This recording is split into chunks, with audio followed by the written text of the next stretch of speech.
Also, neither team has coaching staff, so it's really just the player knowledge and player skill versus player knowledge and player skill. What would their picks and bans be? I expect slightly different bans, actually. Oh, okay, still the Azir ban. Alright, well, I mean, Moon does have a decent champion pool, it seems, and then the Respect Zed ban against Mickey. Thing to note, last game, Zed was open, but he still chose Ahri against that LeBlanc. The Cassiopeia. Okay, so actually same bans coming out. I mean, the Kalista, the Hecarim, those are pretty, standard these days. Doesn't look like we're going to see jungle bans, so yeah. That's the respect that Tucson demanded from these guys, and Tucson, while he's been a professional player, he recently switched to that jungle role, and he still demanded those respect bans, whereas right now we're not seeing those bans come out from either of these teams. And then Thresh being secured for Snowflower.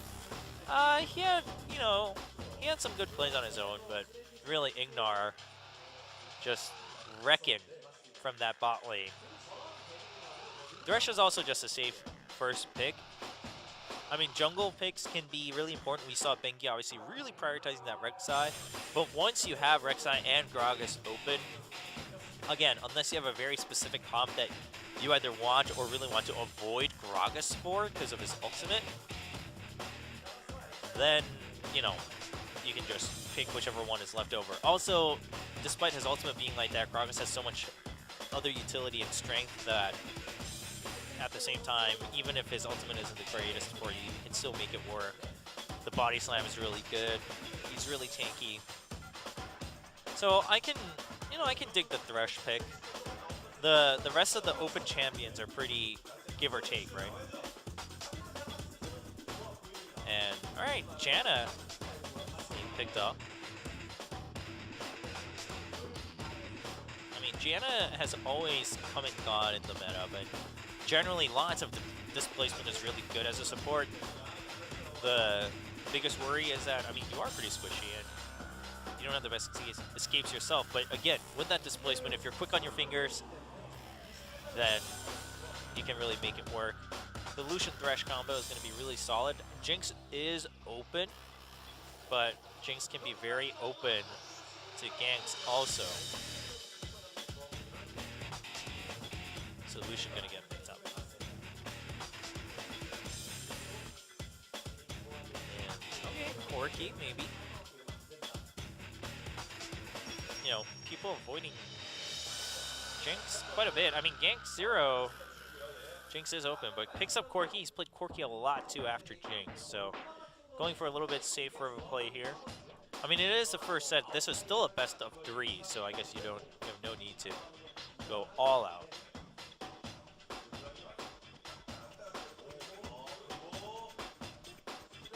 And Fizz. Alright. Looks like it could possibly be a top Fizz. I mean, top Fizz was super popular for a while on solo queue, and we've seen it elsewhere, aside from solo queue also. It has its merits. It's alright against Maokai, but CV Max really seems to favor this Rengar in the top lane. I mean, if you take Rengar, I don't think you're looking to assassinate Maokai anytime soon in the lane. But at the same time, you can sustain a little bit. Oh, it goes back to the Fizz. I kind of like this.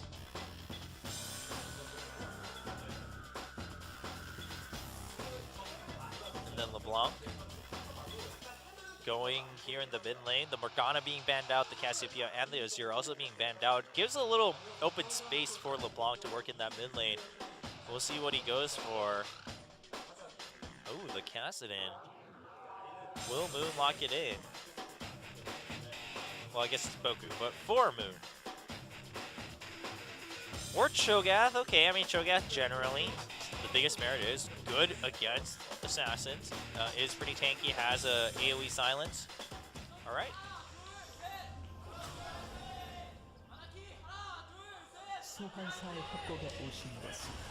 Our hero Man in the red sweater now cheering for both teams. He's a traitor. Who does he really support? Winner's on the red side. So there's a K-pop group called Winner. In my personal opinion, they are probably my least favorite K-pop group that I've had in a long time. Starting from their name, not a fan of a K-pop idol group being called Winner. But there's a long story behind that because they got picked within, like, their management company had a reality show where they had their, like, recruits, their trainees compete against each other, and the ones who won would get to debut after, like, a long series of competing against each other and with auditions within the management company, and then they won, so they're called Winner. Yeah, I also don't like their songs, but they're pretty popular in Korea. Maybe Winners is named after them, but they haven't been winning today, so they're going to need to change that. Otherwise, they're going to have to change their team name to Losers, and that'd be pretty sad. Or like Winners of Challenger only, and that'd be pretty sad. Meanwhile, Anarchy with this Fizz start in the top lane, flash start for him. We see tankier AD Fizz up top. Bruiser Fizz does have that smite. Now, Fizz top when he was first played, was with that Triforce when he quote-unquote got nerfed because his damage was shifted a lot away, and people were like, oh, we can't play him as an AP burst assassin anymore. Some people actually still brought him back in mid lane. Uh-oh, Moon trying to just wait as long as possible, giving Potato time to catch up. Lyra blocks Potato. Mickey has to flash, and Lyra trying to chase through and get the kill on Moon, but both teams will back off. Both mid laners lost their summoner spells. Now, yeah, so when Fizz was first popularized in the top lane, you'd play like Triforce, Bruiser Fizz, and it could get pretty annoying.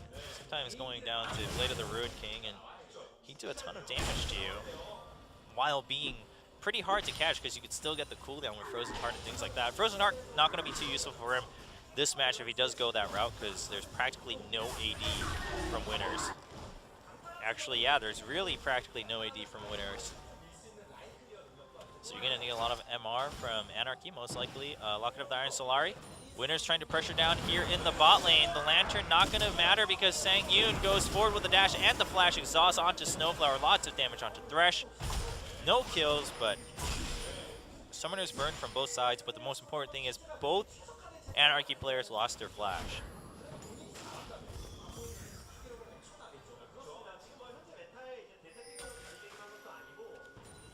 And then everything will be quiet for a little bit. But look at this, Potato playing really aggressively here, and so did Lyra, actually ganking that mid lane. And both of them were super quiet against Tucson. One of the reasons was that they were always a step late. Tucson was always there first. He always found the opportunity first to gank and make things happen, whereas here, both Lyra and Potato looking for their own opportunities. So I think that really speaks to give credit to Tucson more than anything, for him to pick up jungling and have that level of respect, demand that level of attention from both Anarchy and Winners as a jungler. But this time, both teams playing a little bit more in their comfort zone.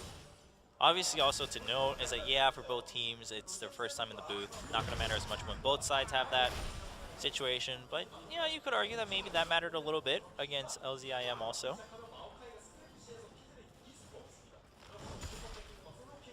Now, Max, if he can get a lead, and he does have Smite, so it depends on how often he goes in jungle or how often he uses it to make things happen here in lane. But Max, if he gets a lead, he will be totally cool laning against his Maokai to the end of the game. And as tanky as Maokai might be, Max is going to slowly whittle him down with that percent damage, and Gank 0 does get flayed back.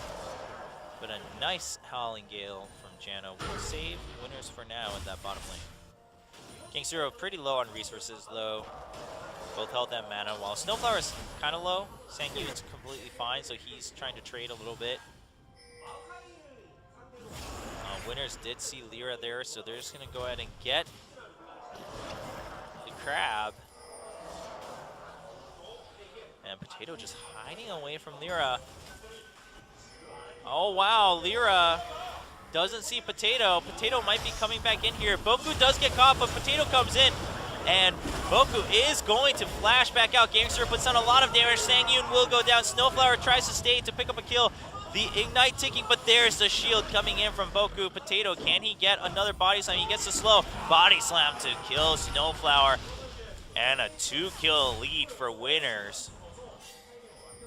Will give them a pretty comfortable advantage. 1K goal lead. Still a summoner lead for Winners as Corki still has his flash. Let's watch this. Lyra, first of all, just walks all the way back. Bo3 baits perfectly, gets the slow, and Bo3 is in a little bit of trouble, so Bo3 has to flash backwards, but there's the 2-man stun from the body slam, and that alone pretty much gives all the time Gangster needs to kill Sangyun. A nice shield from Janna to save Corki from that Ignite, and then Potato gets the slow, gets the stun, and the kill against Snowflower. Meanwhile, mid's been pretty quiet, as you'd expect. Snowflower wanting to make something happen. I mean, he needs to make something happen somewhere, sometime. And oh, they do get the chain onto Moon, got the snare. And then there's a lantern for Lyra. They're going to pick up the kill against Moon. Nice gank, nice roam coming in from both Snowflower and Lyra. Lego shows up a second too late for any backup.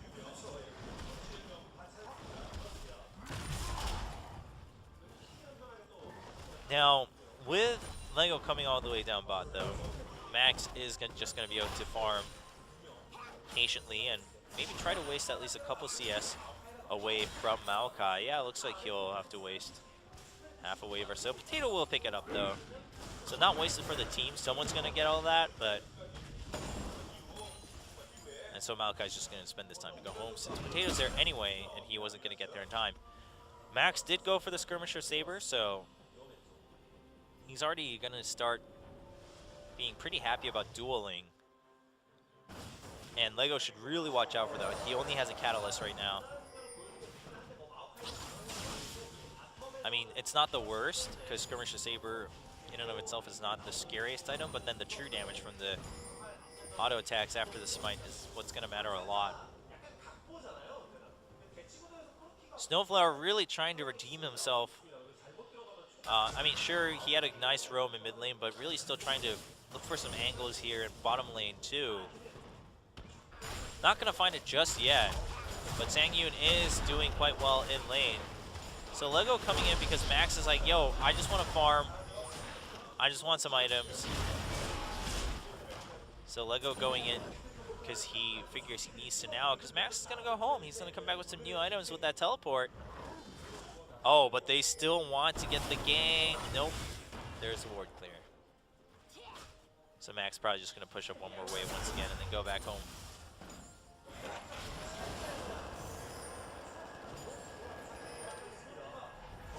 Meanwhile, bottom lane, it's pretty quiet. I mean, Winners, Corki can do a lot of damage.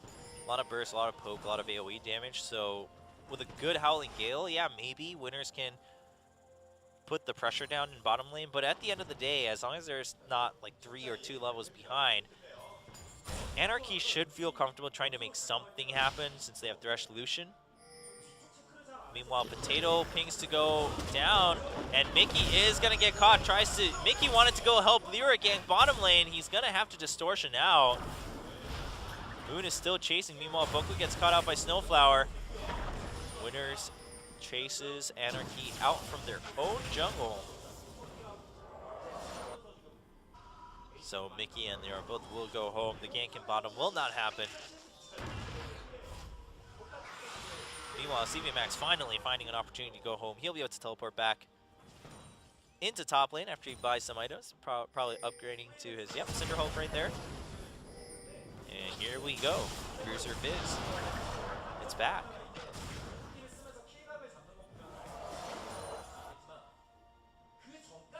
he's already here. Lego's like, oh shoot. Lyra going in for a gank on Moon, forces the flash out from that guy. Cho'Gath will run home.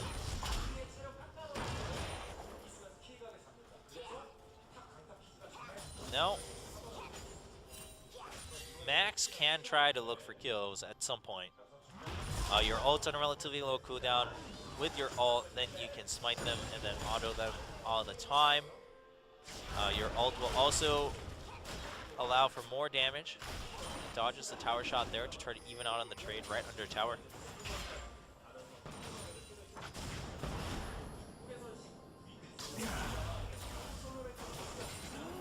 And Gang Zero gets caught. Sangyu comes back in, but no mana for other skills. And Boku with a nice shove out with his ultimate against Snowflower.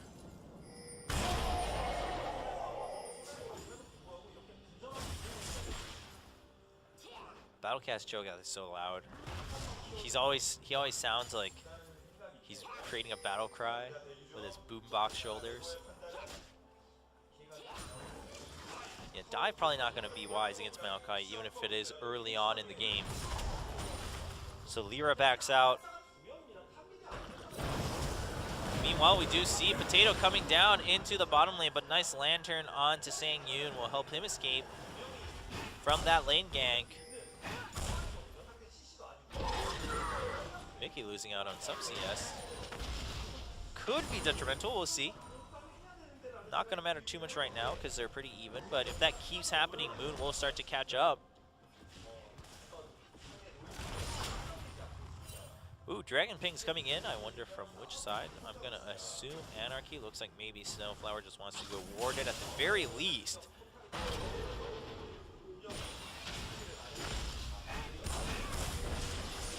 Yeah, Mickey just trying to force trades a little bit here on Moon, but he's Cho'Gath.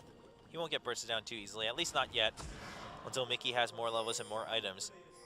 Snowflower getting that vision around Dragon, but Winners was prepared for that too. They're going to erase some of it.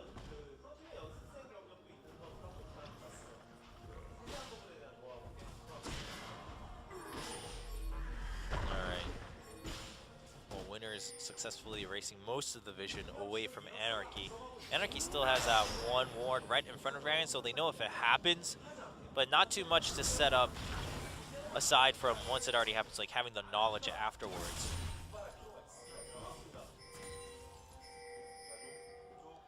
Winners is still ahead by 1,000 gold. Dragon has been leashed out. Anarchy sees this. Fizz is walking down here for now, doesn't have his teleport. Meanwhile, Lego does have his teleport. And LeBlanc just right there gets knocked up, silenced. Can't take the lantern. Oh, Moon blocks the lantern, eventually takes it to run out. The Knight right there not gonna do much. Oh, and the Valkyrie over, but the clone gonna help save Gang Zero. Meanwhile, Boku gets hooked back. There's the Fizz coming in, but Lego also right in the middle of the fight. Max gets the first kill onto Jaina, but his ult is now down, so he can't get that bonus damage. He needs to hightail it. He will run away with Playful Trickster, but Sang-Yoon also got sacrificed afterwards. So Anarchy a little bit behind here now, or noticeably. I mean, before it was, 1,000 gold can be a lot in the very early phases of the game. Looked like Anarchy could try to stable out and contest this dragon, but they weren't positioned as well to contest it. Winners had already finished it.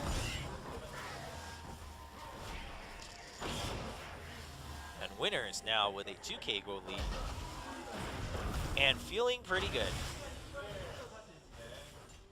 So Max did get a kill, but it's not going to help them too much. So this is what really mattered, was that Moon was like, hey Mickey, go away. I'm going to silence you. I'm going to chase you away from this lantern. Mickey is forced to just walk completely out of the fight. CV Max comes back in. Boku gets caught, so CV Max goes in for the easy kill. Mickey's still doing damage from the side, but CV Max used his ultimate on a target that was going to die anyway. He doesn't have really any follow-up after that for now with the items he's got, so he also just needed to back out.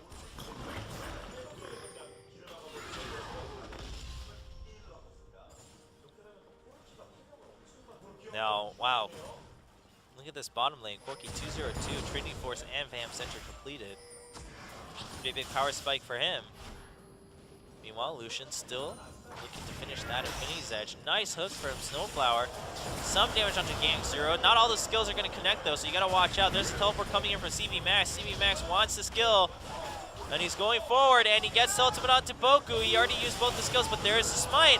And Boku, will he live? The culling does go through, and the ignite from Snowflower will pick up that kill, but Potato finds CV Max under the tower, but CV Max, Playful Trickster, is out. Mickey goes in and picks up the kill. CV Max dodges the skill. Almost in time for the Lantern, but Potato will clean up that Fizz. Still 2 kills for Anarchy, so Anarchy really trying to fight back. Narrows the gold gap back to only 1,000 gold. They did stop the snowball a little bit from Winner, so I think Anarchy really can just regather their breath and, you know, go for their own objectives once again.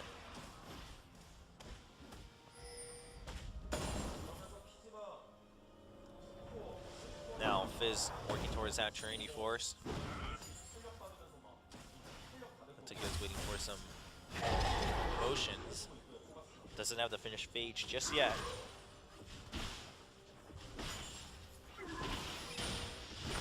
Looking at Maokai though, I mean Fizz sure got the kill and 2 assists, but Maokai's doing okay. Has the Righteous Glory, which already makes him pretty tanky for the very early stages, and then is going for the Null Magic Mantle. Mickey putting down whatever harass he can to Moon, because you gotta always try to harass down the Cho'Gath, otherwise he'll always be at full health after killing each minion. It's not denting the great monster too much though.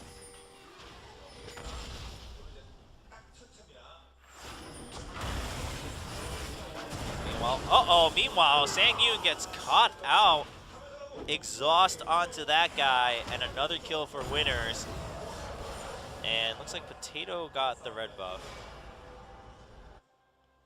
Yep, with his smite at the end. So no steal from Anarchy either. So Anarchy starting to lose their grip on the game one by one.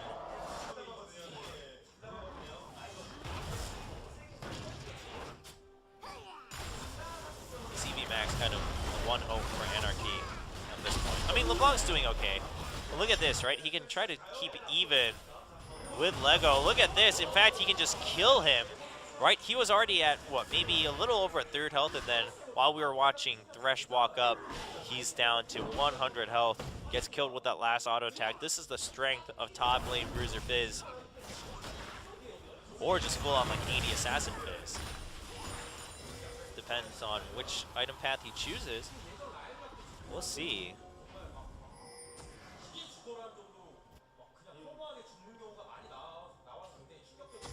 Potato trying to get whatever advantage he can during that downtime, but not going to find anything. Just get some really good vision on the bottom side of the map so that Gank Zero can feel safe. Winners, Gank Zero. This guy, pretty disappointing performance in the first match of the day, but he's the one that most people said keep your eyes on for Winners, and for good reason, because in the Challenger Series, he was really impressive.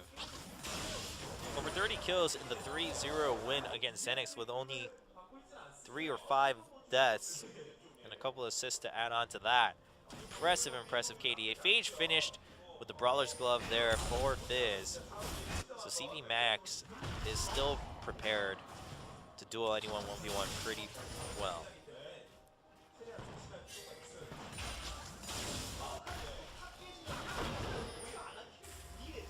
Now, Moon putting down just all the vision he can, and spending time from Mickey and Lyra. Lane just shoving up to midpoint though, so Mickey's alright with that. Mickey also has that nicely large rod, so even though Mickey isn't gonna kill Moon too easily, he should be able to start to burst down like Gank Zero or someone pretty well. I mean, the Triforce is gonna help Gank Zero quite a bit. Lego tries to go in on CV Max. Does decent damage. CV Max takes the tower hit, but the minions are pushing up against Maokai's tower, and Lego's tower is pretty low on health. So we'll see what Max can do. If he can take that tower, it'll change the dynamic of the game quite a bit. Not going to happen anytime too soon, because Lego is at full resources. He should stick around to clear it every time it pushes up. But as soon as he leaves that lane, it'll be pretty rough. Maokai does have, Winners does have his teleport though, and CV Max does not. So there we go, yeah, starting the dragon. Anarchy does have vision, and they're going to see that, so they want to go in and clear that vision, but here comes Rek'Sai. So they weren't able to delete the ward. Anarchy's here. Teleport is ready for both top laners. We might see a grand old fight here as Lego comes in right in the middle of the enemy team, but Snowflower pulls Moon in. Lego goes in onto Sangyun. Sangyun's still free to do damage, and CV Max comes in with a ton of damage with Mickey as Mickey picks up a kill. Corki's still trying to do damage. He's at full health. He turns around, but he gets chained by Mickey, hooked by Snowflower, and dead by CV Max. Will Anarchy still follow? Sangyun goes through. The nice smite onto Sangyun for the slow, but I think the dive is coming from Anarchy for both Moon and Potato. They'll first get Moon, and now Potato playing Ring Around the Rosie with 4 members of Anarchy, and Max gonna get slowed by Boku. He says, no way, you come back here. You will pay for that. I think Max is just gonna pick up the kill here. Oh, wow, yeah, he'll still get it. Max is like easy mode. Fizz for the win, Fizz OP. It's funny because Fizz was completely dismissed when the nurse was first announced, the rebalance, as you could say. But top lane Fizz, it has its weaknesses, but in this matchup, I think it's fine. So, I mean, regardless of who it was, nice hook by Snowflower. Eventually, Cho'Gath really didn't connect with anything. You see Gangster doing a lot of damage, but Lego 77 got really bursted down by Mickey, and then CV Max showing up. Gangster had to just kite only a little bit. He gets hooked, chained, and everything. And then we saw the Ring Around the Rosie by Potato from Winners. Ooh, recurve bow on Corki. Recurve bow does have a new build path. That is also exciting. Now, CV Max doesn't have boots, is 4-1-4. He's, I think he can fight anyone. Yeah, sure, Cho'Gath is good against assassins, but if he can play full Trickster away from Cho'Gath's, like, silence, his Rupture, or even, you know, delay his ult a little bit by using Playful Trickster, then CV Max will be able to, I think, 1v1 anyone on the enemy team. The question is, will they ever meet him alone? Anarchy does now actually have the lead with 1,000 gold. My, how things change in League of Legends so quickly sometimes. Winners seem to be so ahead. They had that tower, they had the 2 dragons, but 2 towers down now for Anarchy. And Potato wanted to go in for the gank, but he's taking a lot of culling damage. And the minion wave also being cleared in the process. Uh-oh, here comes Lyra. The Rek'Sai's there. There's a slow from both players. Can Lyra get the knockup on? Oh no, Potato flashes away. Nice explosive cast bringing Mickey closer. So Boko had to use his ult, the Monsoon, to push him away, but a nice 3-man play, and then there's the box. As everyone gets caged in, Mickey tries to go in for a lot of damage, but the body slam comes in. Sangyun flashes forward to pick up 1 kill. Lyra picks up the 2nd, and then we have Snowflower cleaning up the fight in bottom lane. Anarchy may be climbing back into this. 12-7 kill lead. And now 3,000 instantly. 4,000. Anarchy clearly in the lead at this point. Sure, they don't have Dragon Stacks, but they're ahead in map management thanks to the towers they've taken. They have more kills. They have this massive threat in both Fizz and LeBlanc. LeBlanc is 2-0-6. We haven't been talking too much about Mickey's LeBlanc, but it's getting really scary. And 2-3-7 for Illusion. Not the end of the day. Pretty decent score considering he's been part of a ton of kills.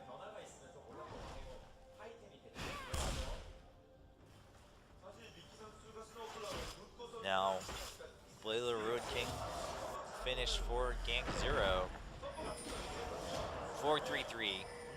A standard positive score there. Oh, nice steal by Snowflower. I mean, those things start to matter a little bit, especially for junglers in terms of experience. Potato is still a level behind Lyra. Lego is also a level behind CV Max. And Boku is actually 2 levels behind Snowflower, so that's a pretty big discrepancy, because Snowflower does have a 2nd level of his ultimate. Thankfully, he's not LeBlanc or anyone, so it's not going to matter as much, but the box is still going to hurt. It's still going to slow.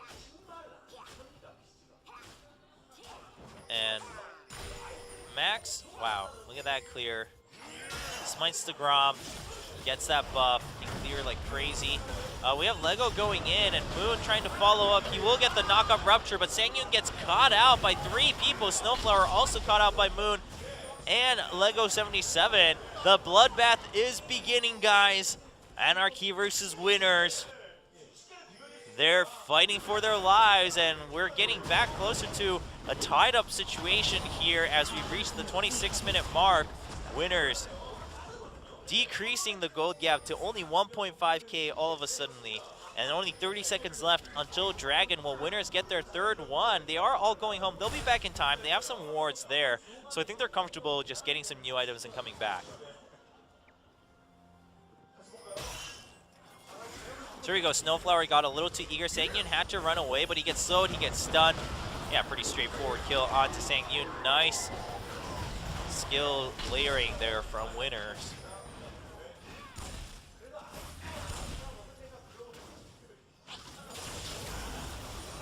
Meanwhile, CV Max is still growing, slowly but surely. He's getting prepared for his Frozen Heart for that cooldown. Already has that MR too. He's getting pretty tanky at the same time, and with the smite, he should be pretty good to go. Mickey tries to go in for some damage, but Snowflower is left alone as the enemy team comes in. 4 versus 1, but CV Max picks up 1 kill. He does get the Blade of Ruin King on him, so Lyra goes in all alone. CV Max cannot re-engage. Anarchy a little too eager, and that looks like it's gonna be the Dragon for Winners. A nice chain in, coming in from Potato to send the kill right to Gank Zero. Gank Zero gets a triple kill, gets the double buff. Will this be Gank Zero's time to shine? He does have a long way to becoming the next Dex, but will he show us at least why some people have been saying that about him coming into the promotion tournament?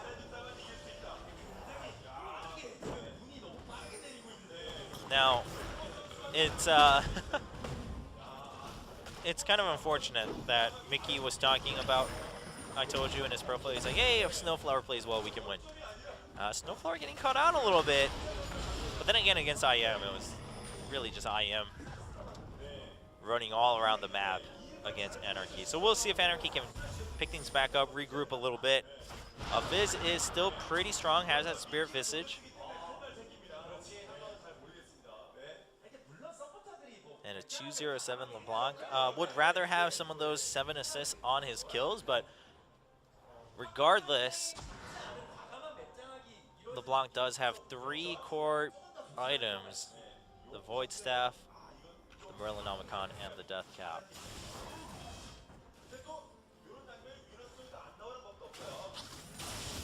Well, it's kind of as I expected. As soon as they're left to their own methods here, both Anarchy and Winners, they're going to become aggressive. They're going to keep going back and forth and try to just fight to the very end. And it's only the first set. I mean, they have to win a best of 3 here to get into Champion Summer 2015.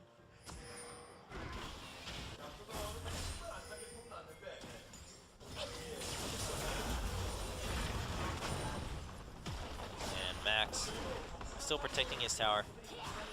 Decent damage coming in from that red buff and the Corki. Lots of magic damage, and of course, pretty decent physical damage too. Meanwhile, Mickey's been split pushing that bottom.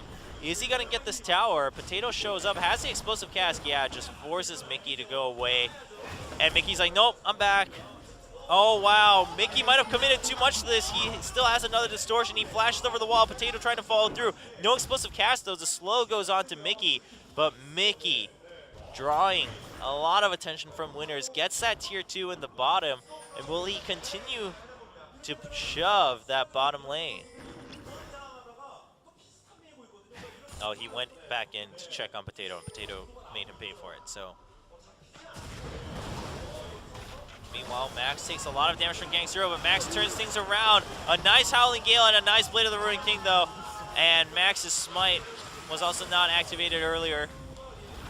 Got a little over-eager, overconfident, I think, in that matchup.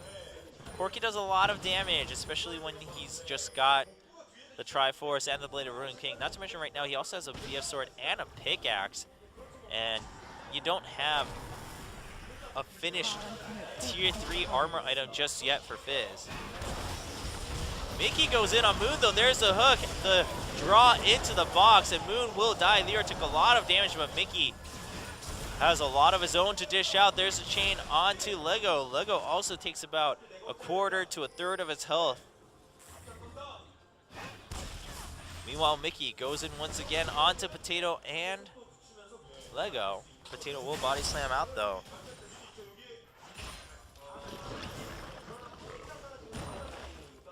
All right, well, we got a little bit more time until Dragon comes up. Baron is already up. Lots of vision from winners. The top. Oh, wow, Mickey.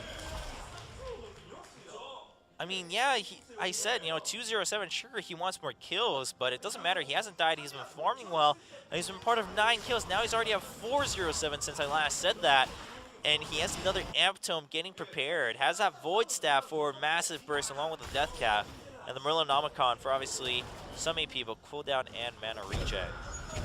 This mana regen will mainly be coming from this blue buff, though. Dragon up in 1:40. And Anarchy back up by 2K against winners.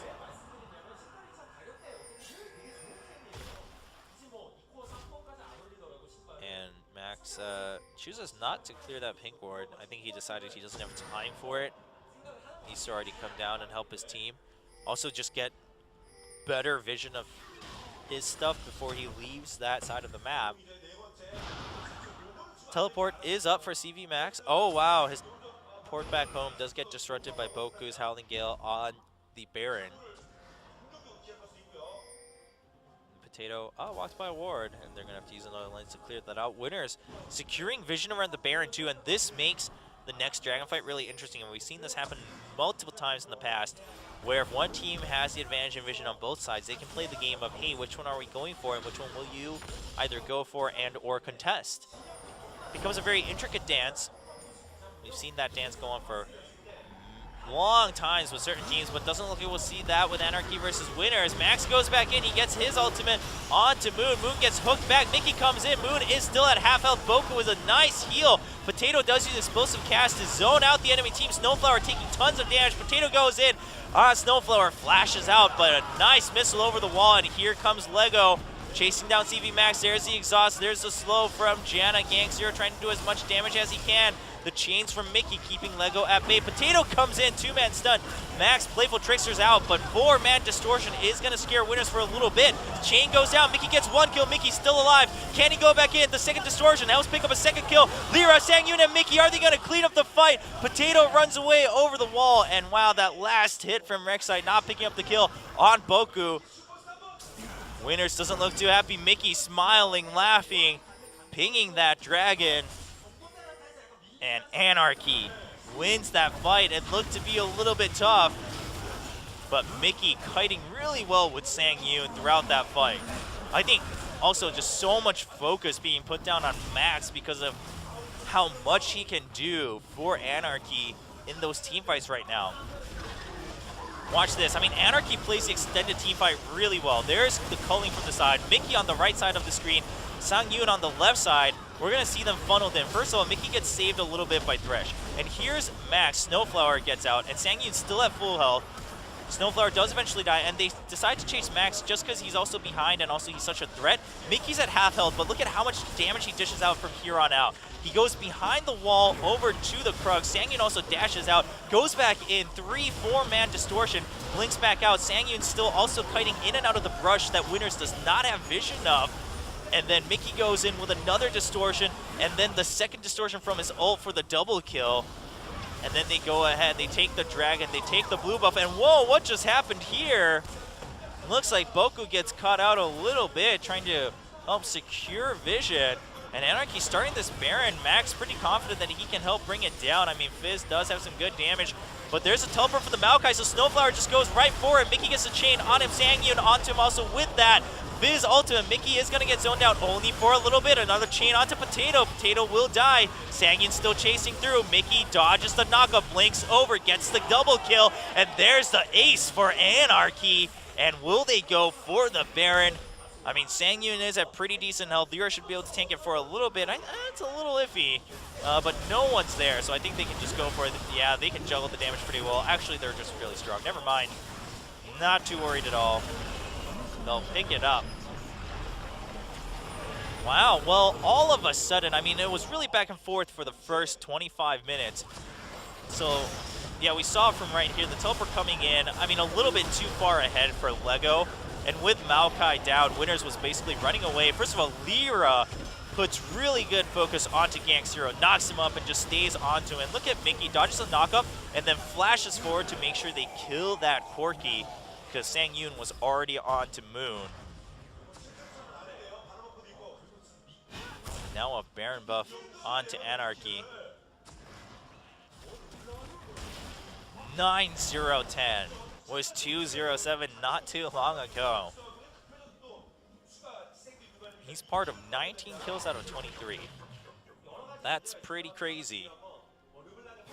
And that Cho'Gath is starting to look as tiny as ever. I mean, he went for the mass AP because he's like, all right, well, you know, I'll get health from my ultimate, from Feast. I'll get my Feast stacks.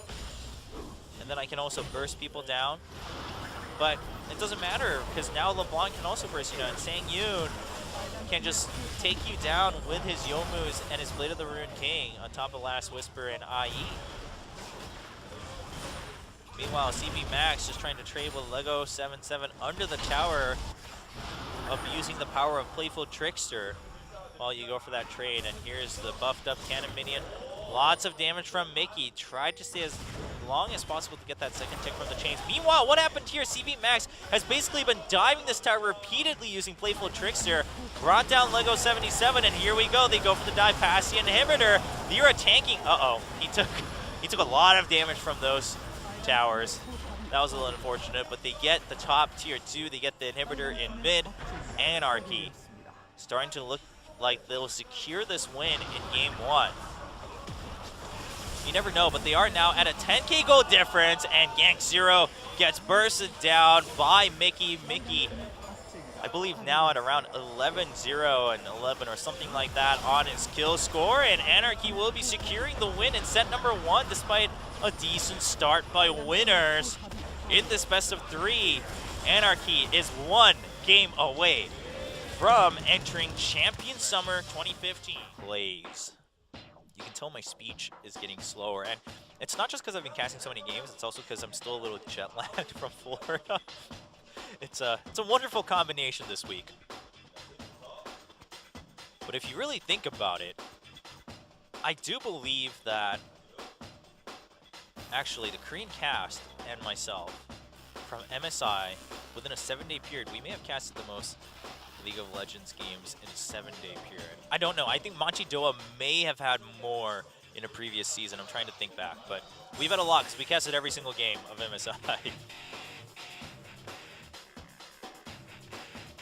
Alright, so the bans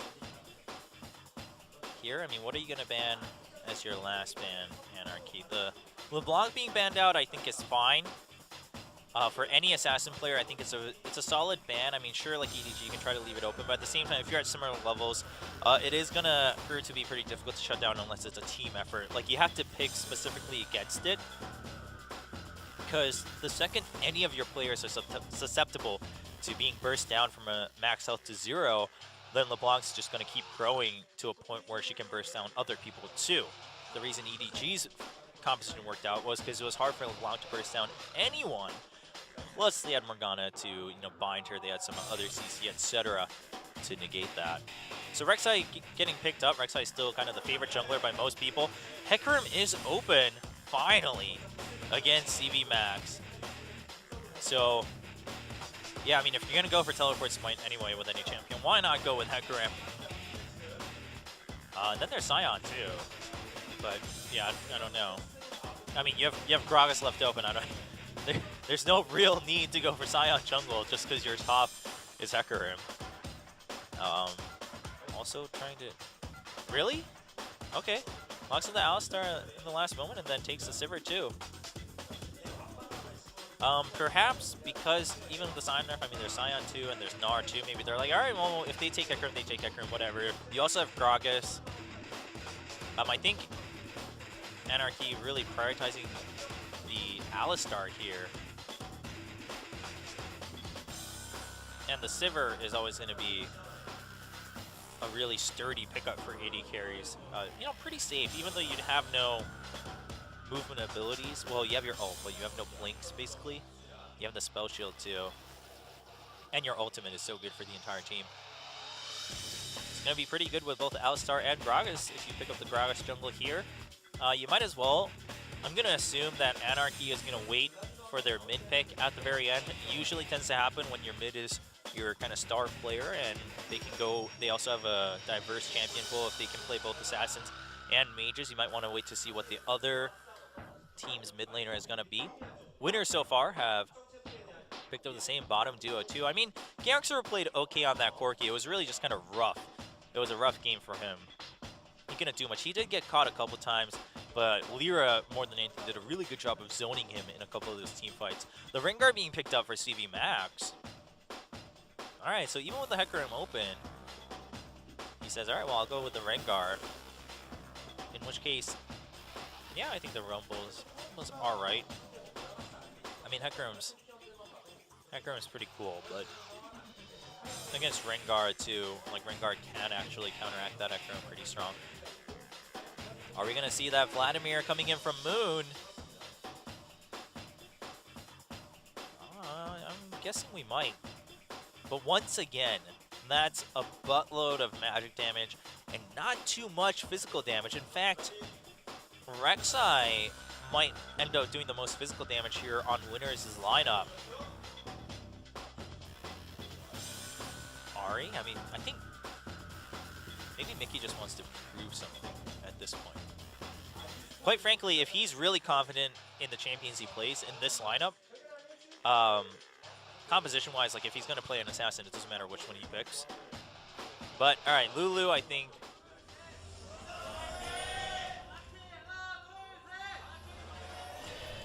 All right, I've been listening several times, and man in the red sweater cheers a little bit louder for Anarchy. I think it's because Anarchy won set 1, and I think maybe he just also wants to go home earlier. I don't know, though. It's not too late. I mean, even if we went to a full best of 3, everyone would still be able to catch the subway or the bus home if they needed to. But I guess we have been here for 4+ hours now.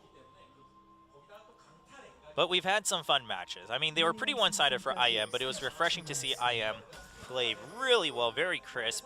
They didn't let the game extend too much longer than they needed to. I mean, I think I can think back, and I'm trying to think that I think in 2 of the games, maybe they could have ended it a little bit earlier, but it would have been a matter of like 5 to 10 minutes. They didn't drag anything out, 20 minutes earlier with a Baron throw or anything crazy like that. So for IM fans and Champions fans who have been following for a while, or even new fans, especially if you like cheering for the underdog, IM's a team you want to keep your eye on. Ignar really, Gank 0 gets baited by Sangyu and has to blow his flash. That, yeah, I don't know, 145. I don't think Gang 0 is going to go home. He's just going to have to try to last it out. Meanwhile, let go. Let go 77. Because I guess, so this draws Max up to the top lane. Because Max originally would have wanted to farm the jungle. And Max might come in and try to go for the kill here. Oh, but he's just going to get the harpoon onto Max. That's really funny. I don't expect that to ever work somewhere else. And Lego actually has to port back because he took so much damage. But I don't ever expect to see that against any of the regular season teams. But actually, Lego doesn't lose out on any CS because the tower helped shove it out. So basically Max, and Max of course has that smite to farm out the lane. So Max missed out on 1 minion. He also didn't get to jungle, one camp before coming. So, I mean, clever of Lego, but he did have to use his teleport early, so we'll see if it pays off later on. It was pretty funny, but it looks like it might actually backfire here because Max was fine. Just like, all right, whatever, I'll use my smite in lane. Otherwise, I'd like to keep my eye on bot lane. Of course, and yeah, now he's going to go and farm the jungle. And in fact, since he's level 2, he's much better at it too. So it was funny, it was clever, but it would have actually worked best if Max still tried to jungle. But I think Max was smart enough to counteract that.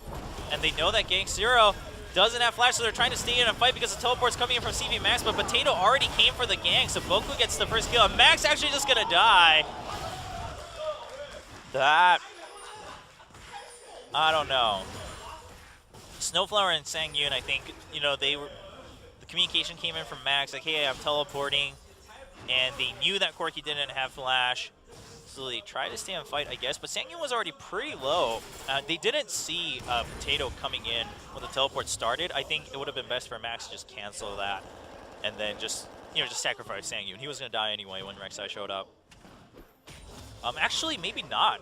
I think he could have tried to flash over Rek'Sai when Rek'Sai tried to knock her up. So, yeah, there were other gambles you could have taken, but Anarchy got a little greedy there. Eventually, Winners gets 2 kills in that bottom lane, and, well, Winners taking the lead. But they did have the lead last time, too. They had the lead of 1 to, like, 3K at certain points for the first half of the game. And then Anarchy really switched things 180 degrees with 2 team fights and then starting to get Dragon Snacks for themselves. My tongue getting all tied up, just like this match might be after this game. And yeah, mid lane's going to be pretty passive. Moon actually farming really well. And Vladimir always can. I would have liked to see Mickey try to pressure a little bit more, but it's tough early on for Lulu too, because obviously you're limited by mana. So there is a little bit of give and take there. But Moon can't sustain as well, levels 1 to 3. So it would have been convenient for Mickey if he could harass him while farming really well without having to use Glitter Lance all the time. But yeah, he's still keeping him really low, trying to send him home earlier than he goes back himself. But Moon, of course, he has his pull, he has his ghost, he has his flash. Oh, but there's the flash and the ignite, but Mickey got a little bit too eager. He gets the kill first. But what matters here is that Potato also got the assist there. If it was simply a trade, and actually even in a simple trade, Mickey used both the summoners, Moon didn't use any of his. I think Mickey thought he could try to burst him down right before he pulled, or so that even if he pulled, the ignite would auto-kill him. But that was some really quick reactions from Moon, where I think only the ignite went through. So Mickey unable to, or maybe the help picks, but not the Glitter Lance, so Mickey wasn't able to get that kill. Also, if he got the Whimsy, that would have been different too. Oh, that ward not gonna catch the dragon here. That's cool, but Lyra gonna take the first dragon here. That matters quite a bit. Potato simply had to walk over like 1 inch to see Gragas, because I think he was moving back and forth a little bit. Maybe he wasn't at all, but he was fighting dragon too, so he would have spotted that. But the dragon's gone. Potato's gonna take the Scuttle Crab, and he's gonna be like, wait, what? Meanwhile, Mickey is level 6 though, so he has a level advantage. But here we go, there's no flash for Mickey, so the gank coming in from Potato, lots of damage flashing forward by both Vladimir and Rek'Sai. Oh, okay, Moon will get the kill at the very end. Potato helping with that smite. And now the advantage is 100% going over to Vladimir. He has a 10 CS lead and more. He's caught up on levels there, has 2 kills to 1. And now he can sustain himself forever with that revolver, and once he reaches level 9, he'll be super set to go.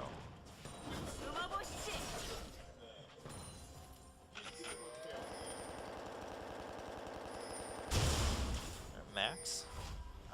Yeah, I mean, what are you going to do when you went bot early and gave a kill? Snowflower trying to make something happen, but here comes the teleport. Equalizer is up for Rumble, and there's the far-range Equalizer. Got the slow and some damage down to Sangyun, but Gangster too far ahead with that exhaust. His teammates coming through, and Sangyun too scared to try to kite Gangster. Eventually goes down. Bo3 picks up the kill. A little bit unfortunate, but Winners is so far ahead at this point that I think it's not too bad that Bo3 got the kill. They are 2K gold ahead, which at 7 minutes is pretty good. But also, they just have so much pressure advantage at this point. you know, all of their lanes are essentially winning. And basically what that means is Lyra has so much pressure on himself to try to make something happen. Because none of his solo laners, right? Rengar, I mean, okay, Rengar could solo kill Rumble, could. But once Rengar, or once Rumble rather, gets his Haunting Guys, which he just did, Rumble could also just turn around and be like, all right, worst case, I'll trade 1-for-1 with you, but then I'll have a bigger impact on overall team fights, unless Rengar can find his target correctly. And also, once that, you know, Zonius comes out, then Rengar won't be able to do that to Rumble. At the same time, what's Lulu gonna do to a Vladimir who has a Revolver, who has a No Magic Mantle, and is level 7? Nothing. Your solo laners you can't really rely on them to get solo kills right now. I mean, they're not super behind themselves, but so Lyra has to make something happen. But where is he gonna go? I mean, Vladimir has his pull. He has 2 escape summoners, which are on cooldown for now, but I probably just played a little safe. I think your best bet is probably go top, but if you position poorly and that equalizer comes down, we've seen Rumbos turn 2v1s around a lot. We saw it at MSI this past weekend too. So you'd have to play that really well. Gragas thankfully can play that off, I think, pretty well against Rumble with the CC that he has and the displacement and the movement he has himself. At the same time, bottom lane wouldn't be too bad to gank, but Boku could get a really good Monsoon and disrupt that. So basically, Lyra can either hope for Snowflower and himself. All right, yeah, so he's in top lane. I like this choice a little bit better than the bottom lane, again, once the Monsoon comes out. But Janna was level 4, but here he is.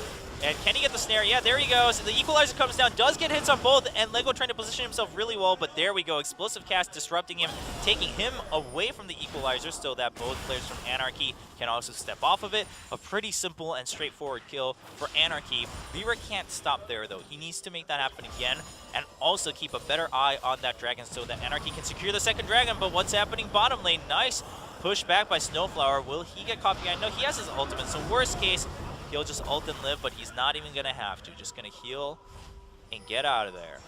No summoners used because they were all down for Anarchy players.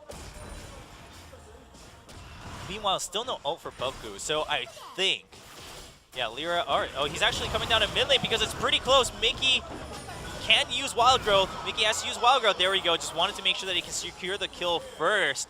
Trying to make Moon think that he's simply trading and then using the Wild Growth to survive. Good games from Lyra. Lyra's doing exactly what he needs to. He's giving the edge back to his solo laner so that Anarchy can climb back into it.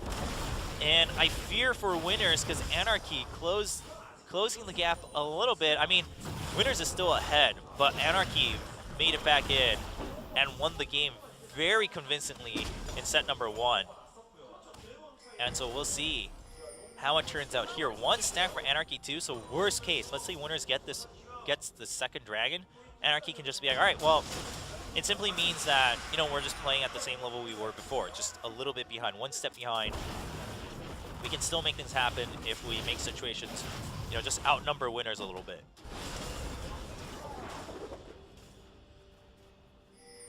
Now, bottom lane, Monsoon is now up. Summoner's still down for Corki though. But Ignite on Boku, so that can be a deciding factor on how you want to gank that lane. You have an Alistar too though, who has his ultimate. You have the Summoner heal. Summoner heal, sure, on gank 0 too, but you have the exhaust. You have so much CC from both Alistar and Gragas. I think maybe it can be worth it to try to pressure this lane. We'll see though. Much easier to probably gank the Rumble, to be honest. Probably still the easiest place to gank. Mid lane now with the flash up. You know, earlier he used a Ghost, but that wasn't going to help too much against the Gragas. But with the flash up, it's going to be pretty hard to kill Vlad. You can try to blow his flash, but that's not the advantage you need right now. You need that kill. Especially against a flash, or against a Vlad taking the flash away. Doesn't matter too much, because look at this. He can just burst and sustain himself. Stun not going to hit. There's the pull. And uses the explosive cast, hopefully to get away. He actually has to flash away, though. The damage coming in from Mickey. Mickey has no mana to follow up. Also, the cooldown's coming in, so Potato trying to get that kill onto Mickey. He turns right back onto Lyra, gets the knock-up, gets the slow with the smite. And another hit. Doesn't look like he can finish it. Body slamming away. And Moon's already back at half health. This is what I mean. If you blow a summoner, but Mickey's Mickey was at even health, Moon will stay in the lane longer and the experience will go over to Moon. So it's not really going to help as much. I mean, I can't blame Lyra for trying. He had to, but it was so risky to gank mid lane. Part of it was he felt pressured that he had to because Mickey was getting completely shoved into lane with low health, and maybe they would have dove Mickey if he didn't show up. So Lyra made the choice he had to, especially when he was nearby anyway. It's not like they committed summoners to that gank, so not the end of the world. He used his ult, but low cooldown for Gragas. But I'd really like to see Lyra try to pressure that top lane again. Lego is well prepared for that though. Ward's in the brush, closer to him, and Potato coming in for a flank gank. Gets a knock up on both of them. Sangyu going really low. Snowflower knocking back the damage from Winners though, so that both of the Anarchy players can run away in that bottom lane. And Boku will have to go back. Well, well, I guess last game was pretty close early on too, but this is also a pretty close match, and it's fun to see these guys play. You'll notice though that, again, I mean, the biggest difference between any amateur team and any pro team is really at the bigger picture. I mean, why do you think non-pro players can get, you know, rank 1 on solo queue and things like that? Because a lot of the times they will have the mechanics, and you know, a lot of these amateur teams can't have the combos down. Snowflower gonna get caught out. He has to use his ultimate, but it looks like they'll still follow through. No exhaust to slow him down, but a nice flash monsoon. If you can't slow him down, push him back. And Potato picks up that kill. Lyra in a little bit of trouble. He was trying to solo that dragon, but with his teammate getting caught out, looks like it was just a great leash for Winners. They also got the Scuttle Crab. Uh-oh, teleport coming in from CV Max, but Moon comes in with the Ghost. He's trying to jump in. He gets slowed. CV Max jumps right on top of Equalizer, trying to cut off Lyra. Lyra is going to go down to that Vladimir Hemo Plague, and CV Max has to run away. He's trying to get the kill onto Moon. A little bit overeager. It is a Vladimir. Potato, meanwhile, gets Mickey. And that is a pretty good wipe from Winners. Not a complete ace, but Winners will also get the dragon. Winners really extended their lead this time around. We'll see if they can hold on to it. Unlike set number 1, if they can tie it up, it will be really interesting because we'll be down to the last match to determine who takes the 8th seed in Champions Korea Summer. Mind you, the 8th seed is not the last seed. Champions Korea is expanding to 10 teams in the summer season, so we'll have another day of 3 best of 3s tomorrow, starting at 2 p.m. KST. I'll do the time conversions for you at the end of the broadcast because my brain can't process all of that right now. But we'll have Samsung, Zenix, and Prime tomorrow. And while people were saying, just given how the challenger teams play and the players that are kind of hyped up, today was supposed to be the more interesting match, but I don't know. In some ways, Winners and Anarchy looked really disappointing against IM. At the same time, IM looked really impressive with some of the roster changes they've made and the new sponsor they've acquired. And, you know, Zenix is an organization known to scout out really good talent. So many of their players have moved on to the staple champions teams, the Kespa teams, to really have their shining moments. Coco, a very notable one, coming over from Zenix. And so is OQ. So we'll see how their lineup does this time around. Prime also had a couple neat moments. Of course, Prime as a brand took down T1S and knocked them out from the group stages alongside them. They basically dragged them down last year. So I'm pretty excited for tomorrow too. And Samsung, a lot of pressure on them, even if it's a rookie team with Wraith. The brand, of course, has a lot of value, and they are a Kespa team, so yeah, just gonna spot Lyra and back off. Still the most pressure on Lyra right now, especially with this mid-tier 1 being down. Mickey is gonna have a lot of trouble, and if you can't stop this Vladimir, everyone on Anarchy is gonna have a lot of trouble. Meanwhile, a lot of damage done onto Lego 77. Nice flash, is gonna dodge the bolas. If he didn't dodge that one, Max may have tried to dive a little bit to see if he can pick up that kill. Meanwhile, some nice poke going down onto Moon. The Wild Growth used a little bit preemptively onto Moon, but here comes Potato with the double knockout. I think they're going to get the kill onto Mickey. flashing forward to secure that kill from Moon. And there's the barrel. And Moon's like, whatever, thanks, Scuttle Crab. Gonna spell vamp from you and from the minions. We'll be back at full health in no time. Equalizer used to shove the lane back. And, whoa, what happened to you, Gang Zero? Yeah.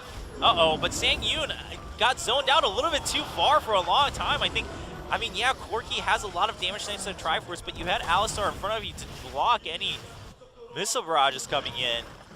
I think it could have been worth it to keep fighting. Meanwhile, Moon also looking to show up bottom lane. He gets stunned by the body slam. Doesn't have his flash. He's going to have to pull.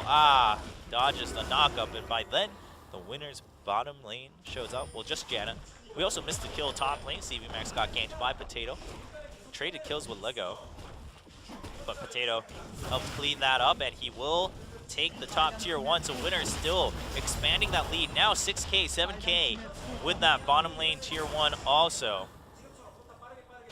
So Winners will have a much greater advantage in taking this third Dragon, giving them 2 stacks once it comes up. Right now, Baron is up in 45. Dragon should be, you know, in about half a minute or a minute, it should be about 2 minutes out.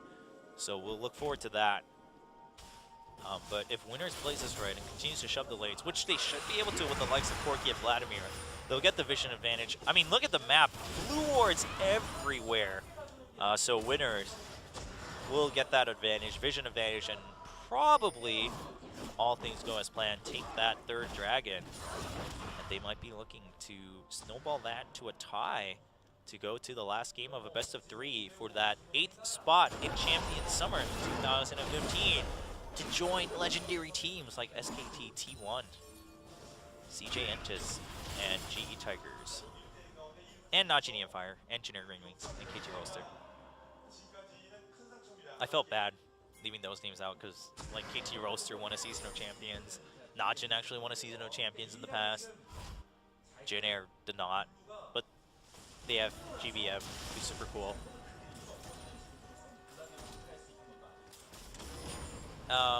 So CV Max, yeah, I mean, he has a Spirit Visage. He's okay. Rengar can pressure Rumble really well because Rumble basically can't jump away from Rengar. So once you have your ult, you can really try to force a trade because you can also jump away from the Equalizer. You can basically force the fight off the Equalizer really well in a 1v1 situation. But at the end of the day, Rumble still has the potential to turn it around, and the ganks are in favor of Rumble. But look at this, a 2-man Baron. I mean, they do both have Smite. They should not both stand behind, though, because they're taking a lot of damage from the back attack from Baron. Yeah, that can really wreck you. I mean, they're hiding back, I think, because of vision? I don't know. Either way, Mickey shows up. They know they're doing Baron now. There's the Wild Growth. This is an all-in from Anarchy, and it's looking really risky because Moon's showing up. The Hemo play is going to happen. There it goes, the 2 people. Rumble instantly gives 2 of them. The Baron does eventually go over to Anarchy, but at what cost? Moon chasing CV Max to the end. Aww. CV Max does get away.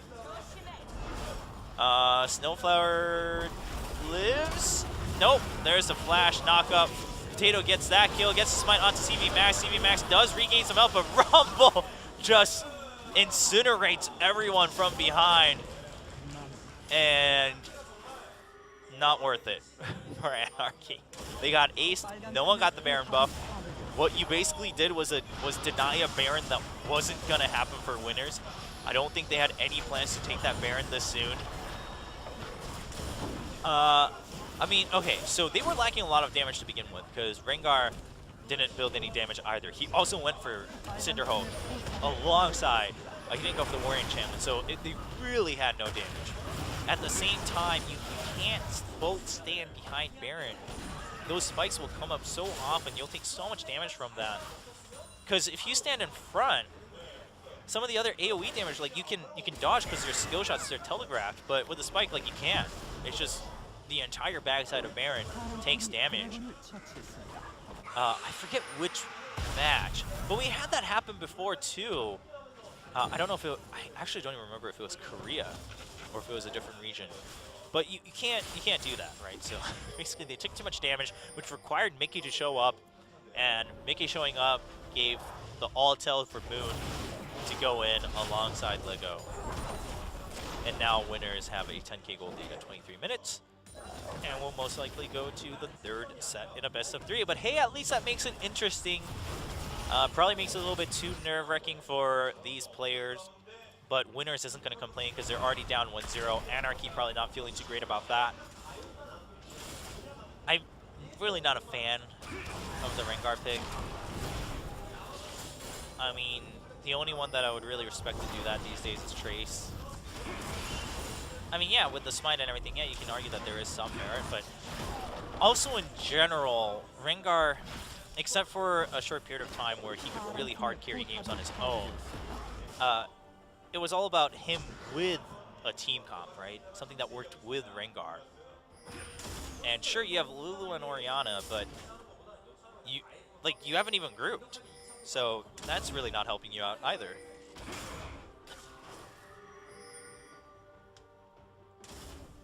So you're not really seeing the merit of the Rengar pick when Anarchy has been picking that up. Part of it is because winners picked that Vladimir in mid. They shut down Mickey's Lulu and basically gave no chance by shoving up both top and mid lane constantly for Anarchy to group up. Meanwhile, Sang Yoon gets, eventually wrecked in that bottom lane. Nice Howling Gale from Boku.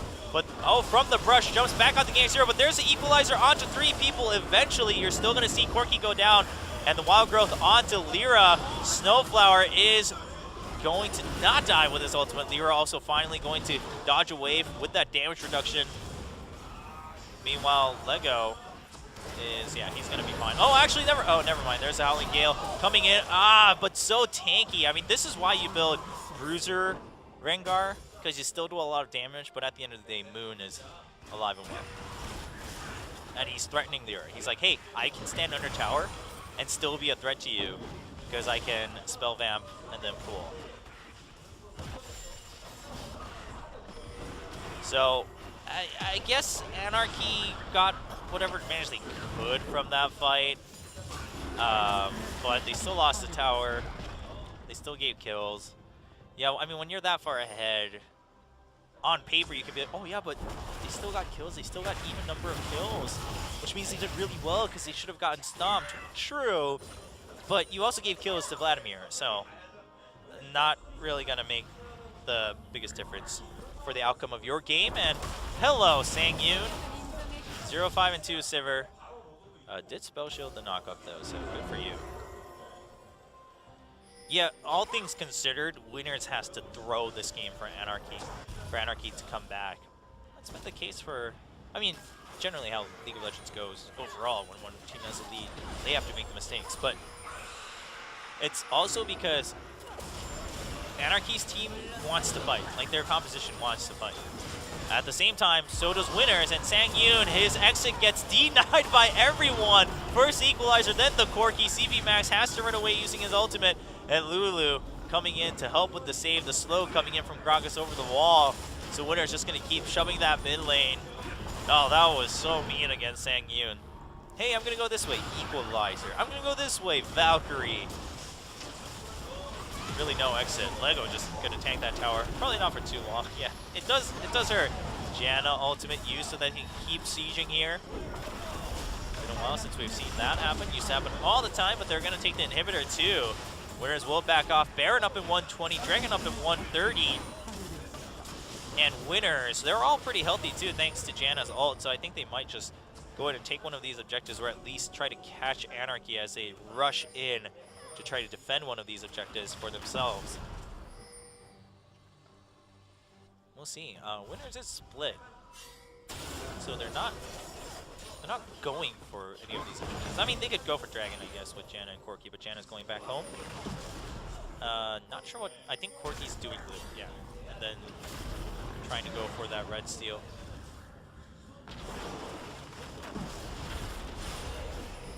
But not going to happen for winners, so we are going gonna see the red also go over to, looks like Rengar. Taking a long time though. No damage items Rengar. Still does decent damage by simply surviving and having low cooldowns on his skills, but and you have the skirmisher's saber. But aside from that, Rengar is losing a lot of his merit right now too. I mean, here's the other thing. If you're gonna build a comp revolving around Rengar, but Rengar goes tank, and the whole point of Rengar doing damage is by surviving. I mean, sure, you have Wild Growth to help with that, but the rest of your team is gonna die while he's surviving. It just, I'm not a fan of the way Anarchy is using the Rengar pick. Let's put it that way. I mean, the pick itself, first of all, I'm all for new picks. I'm all for crazy things. I'm all for top lane fizz all day, every day. Actually, if it was all day, every day, it'd be the regular meta, and I wouldn't be as big of a fan. But my point is, I'm all for innovation. I'm all for new things. I'm all for off-the-wall theory crafting. And Rengar comps have always been, well, not always, except for that short period, they've always been kind of unique. They've been this pocket comp, the pocket pick that comes out. Trace's top lane Rengar is respected for that exact reason, because he is confident in bringing it out in any meta. But, yeah, it's not working out here. If you're going to build him Bruiser, then I'd rather see you have, like, Orianna and then Lulu support, if anything. Like, you just go all in on that if you're going to do that. Basically, who's your damage here, right? Like, who's your damage? Nobody. Nobody is the answer for Anarchy. They don't have the ability to kill the likes of Rexar and Vladimir right now unless they're constantly knocked up, which they have a lot of. They have the body slam stun knock up. They have the knock up from Alistar. They have the knock up from Wild Growth or knock back. But they also don't have any targeted stuns, and CV Max goes in, but he's gonna get zoned out by that Equalizer. There's a Wild Growth, but he's all alone, and look at this, Moon zoning out 4 people, but oh, is Moon gonna go down? Nope, there's the Zonia. CV Max comes back out with 200 health. Eventually Moon does go down, but Potatoes still have really good health. Lego going in, nice Janna ult bringing the heals down to the teammates of Winners, but Sangyun actually doing still well, kiting from behind. Potato at half health, but look at this, right? Despite all that zoning, Gangster is still at full health, and this is what I mean by lack of damage. I mean, Anarchy, if they, for instance, if they had a Jinx, this would have been very different. At the very least, Winners would not be shoving for the win right now. If they had Orianna, they would also not be able to shove right now. The point is, what's Lulu gonna do against a full health Corki and a half health Rek'Sai? Not a fan of the Rengar pick. Looks like Winners is going to tie things up. And we will go to set number 3 of a best of 3 to determine the AC. There's a teleport coming in from Lego. They really just want to finish. They've committed to it. It's going to be game. Winners tie it up 1-1. And we go to one last game to see who gets a chance to play against Faker or Easy Moon. Because once they go in, it's a full round robin. Alright, well, I don't really expect any drastically different bans at least. I mean, yeah, the Vladimir was strong, but like your picks can also discourage that from Winners. So, at the same time, if you really don't want to have to force yourselves into picks to specifically discourage that, maybe you ban it out, but I'm not so sure. I guess if you ban it out, though, it will open up an extra pick for you as Anarchy. So, at the same time, if Anarchy bans Vladimir, I wouldn't blame them. I mean, in today's day and age, I think there's so many bans that you can do, and they open up just like very different possibilities rather than shoehorning in one type of, you know, priority pick or anything like that. So it's hard to blame anyone for any type of bans unless, you know, you just like ban the first 3 champions or something. So Morgana banned out, and then Thresh picked up, similar to the first game. Here for Anarchy. Meanwhile, Winners going Corki. So even with Jinx open, going for that Corki continuously here. Sivir's open too, but maybe Gank Zero just really wants to play with that Corki today. Maybe they want to kind of shift away here from relying too much on gank 0. Meanwhile, Gragas is open, so I don't really expect the Nidalee jungle here. Even if it's not Gragas, I expect other junglers than Nidalee. Could happen, but yeah, Gragas is gonna most likely come out. Or Sejuani, okay. Gragas is still preferred by most junglers, I feel, but Sejuani, of course, has a very different impact, and the likes of Tom can play a very aggressive gank-heavy Sejuani. It really depends on your style, but Gragas basically also, I think, survives better when caught in 1v1 situations against the likes of Rek'Sai. Ooh, Ezreal picked up by Anarchy. So Sivir being passed by both teams. Now, Ezreal could be mid-Ezreal, so we'll wait and see. I mean, Gragas, Jungle, and Thresh don't really tell us too much that it's guaranteed to not be mid. And Rumble being picked up once again. Lego did seem pretty comfortable with that Rumble. He landed some really good equalizers for his team, both in zoning and damage. He had some decent flanks too. So I think that's a decent pickup. So pretty much the same pickups for winners right now, and just waiting to see who's going mid for Mickey to determine what Moon's gonna play. All right, so, okay, CV Max. I mean, Hecarim's been banned against him and then finally opened in this last game, and then he still picked Rengar. I think given that last game, first of all, you probably just don't want to pick Rengar because it felt pretty bad. At the same time, I was not a fan of how they picked that Rengar comp. So, Hecarim's okay. TF has already been locked in, so TF is mid. I mean, okay, maybe it's ADTF and Ezreal mid. I'm all for that. I'm all for the ADTF coming back, but it's probably Ezreal in that AD bottom lane position with TF going mid. And Hecarim gonna be locked in for top with Ignite and not Smite. Is Moon's Vladimir gonna come back?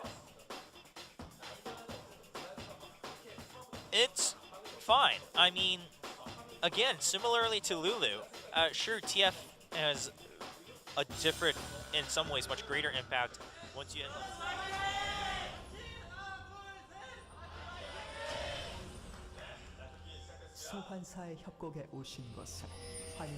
So, we're in that last game. One of these teams will make it in. They'll be the first amateur team from the Challenger Series to enter into Champion Summer 2015. And then tomorrow we'll have Samsung, the 8th seed of Champion Spring, going up against Prime and Zenix. Now, regardless of whether Prime and Zenix are better or not, IM definitely chose their opponents very well, because while we're waiting for the action to happen here, let me remind people, if you missed it, that IM and Samsung alternated picks on their opponents, basically. So IM and Samsung, they were 7th and 8th seed, and they were seeded into Group A and Group B of promotions or relegations for them. And they got to pick their opponents out of the 4 seeds: Prime, Anarchy, Zenix, and Winners. Now, that was the order that they placed in terms of circuit points from the Challenger Series. Prime first, Anarchy second, Zenix third, and Winners fourth.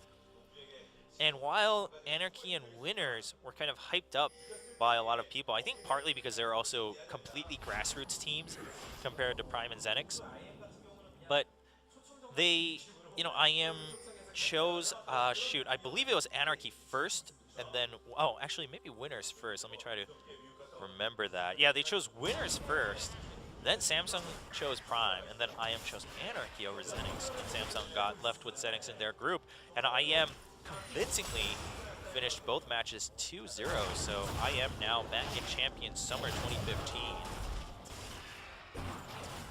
Meanwhile, standard start for Hecarim, just clearing a camp before going back to lane.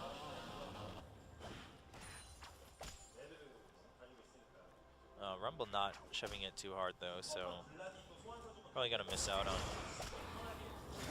1 or 2 CS up in the top lane. Leo are really looking to just blow one of these summoners from Moon. And, oh, uses the Ghost to try to get the stun, but at that point, all right, you traded Ghosts.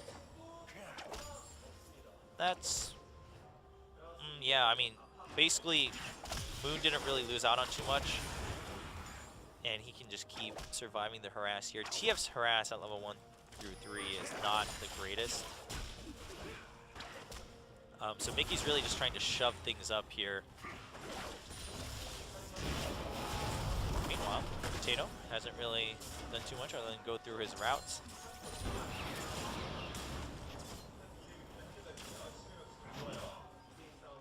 And Moon looks like he'll be able to at least catch up in CS, if anything, because there's a lot here. He does also hit level 3, so his Tides of Blood will help clear out that wave. So basically, things are actually going to start getting pretty rough for Mickey at some point here, because he wasn't able to get any sort of advantage early. In fact, he has a disadvantage in CS, ever so slightly, but that's going to matter when Vlad can start counter-pushing really hard and have sustain and trade potential. The only time it's going to matter is, like, TF can react to ganks better, right? Because you have gold card. So that's the only time where it's really going to matter. Moon seems to have gotten a little over-eager about trading, perhaps, because Mickey was able to bring it down a little bit low, but Moon also started with boots and pots, so he's cool. Mickey's also cool with trading a little bit. He's got Flask and Biscuits to also help his mana issue. Even with blue card against Vladimir, you're going to want to use wild cards as often as possible. And look at this, going over to Rumble. Rumble's such a prime target for ganks, and that lane is going to push up a little bit, but you know, Winners has to know that TF is missing, so he actually walks back. Rumble not going to spot TF anywhere. And Lego's like, oh, okay. Well, I guess nothing happened. Gragas also left the top lane, so nothing did happen. Mickey shows up back in time to pick up some CS here. Now, Rek'Sai showed up for a little bit after going back home, but nothing going to happen bottom lane. Potato's cool with that, though. There's no real pressure for Winners to get ganks because they're not the best at responding to ganks. Like, sure, Jen has Howling Gale, and it can work out. Double knockup can work out pretty well, but it is Thresh and Ezreal. So Ezreal will probably dodge out of the knockup, keep putting out damage. Thresh can really change things around with Flay and his death sentence. Top lane is, top lane's actually not too bad because you have the Harpoon from Rumble. You can just slow Hecarim down, he can get knocked up, and Rumble has a lot of 1 versus 1 damage, even AoE damage. But, again, it's not like a win condition for Winners. In fact, just if you even out in the laning phase, your team fight damage is so massive with Hemo Plague, Equalizer, and just a ton of AoE damage from Corki overall, too, that Winners is okay with that. So no pressure on Potato, really, whereas Lyra is going to want to make things happen. And oh, here's a gank in mid lane, blows the flash, which is a pretty big advantage for Winners. Because Moon still has his flash, dodges the gold card at the cost of quite a bit of health. But it does bring down the minion wave a little low, so I think Moon's okay with that. Oh, meanwhile, Mickey goes top right as he hits level 6, but yeah, CV Max was a little too behind. The minion wave wasn't pushed up really well, nor was Lego pushing up in the reverse direction either, so yeah, so you used Destiny and you weren't really able to get anywhere. You got the flash out of Lego 77 though. So Lyra, once again, lots of pressure on this guy to want to go gank, most likely the top lane. You're gonna want to get that Rumble, get a kill for Hecarim so that he can also start snowballing the game for your whole team. Because otherwise, that Destiny is not going to matter. And because Hecarim doesn't have Flash, he has Ignite, but, you know, the Harpoon can try to keep him at bay, and so can Equalizer. And so the Destiny will somewhat be wasted, and Vlad will continue to grow, and then the team fights look pretty hopeless for Anarchy. Bottom lane is going to be pretty quiet unless Thresh makes a crazy hook. Lyra can gank bottom lane, but again, I think Rumble's a prime target here, especially when Flash is down. So I don't expect too much action from the bottom lane either. Boots upgraded for Moon first. I really like this against the likes of TF and even Gragas, because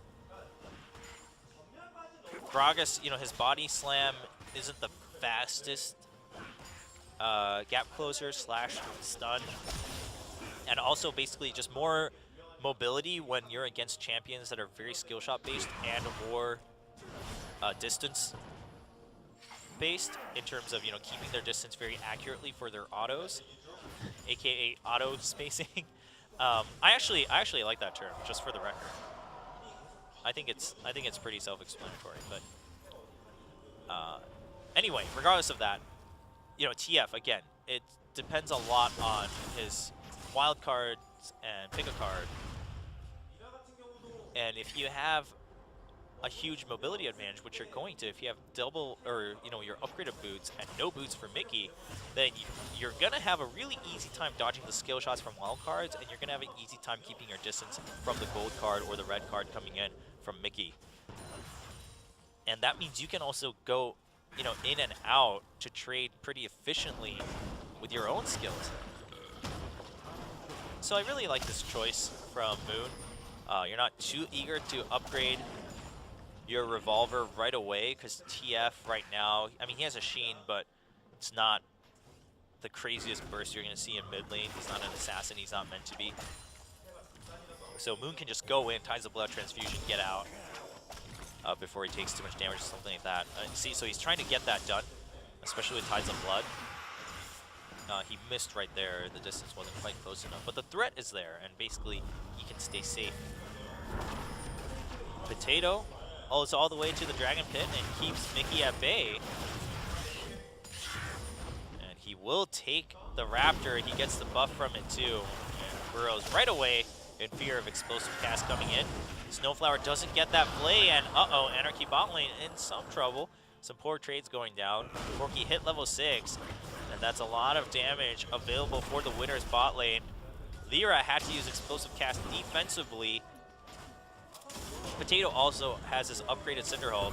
CV Max trying to make something happen, but he's amidst quite a few minions. He does have his W, but he's taking a lot of damage. Overheating from Lego, but Equalizer available for Lego. Ignite available for CV Max too, so a little bit dangerous for both top laners.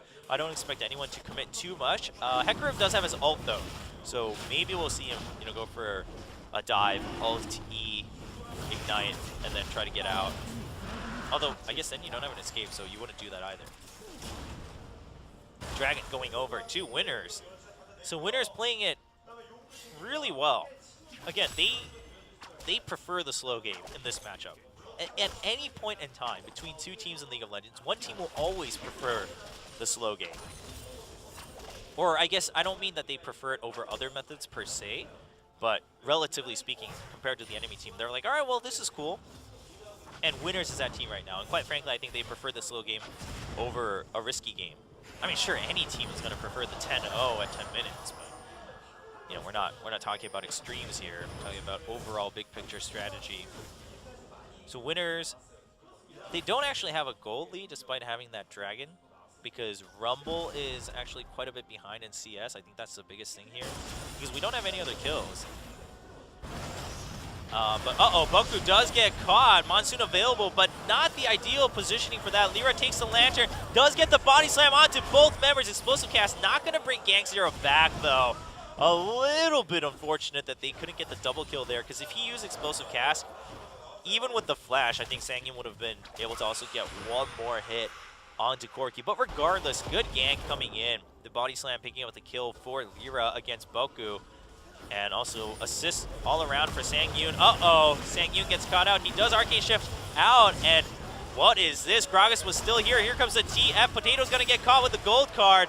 The teleport coming in too from Hecarim just to secure something. So teleport, a little bit of an overreach, but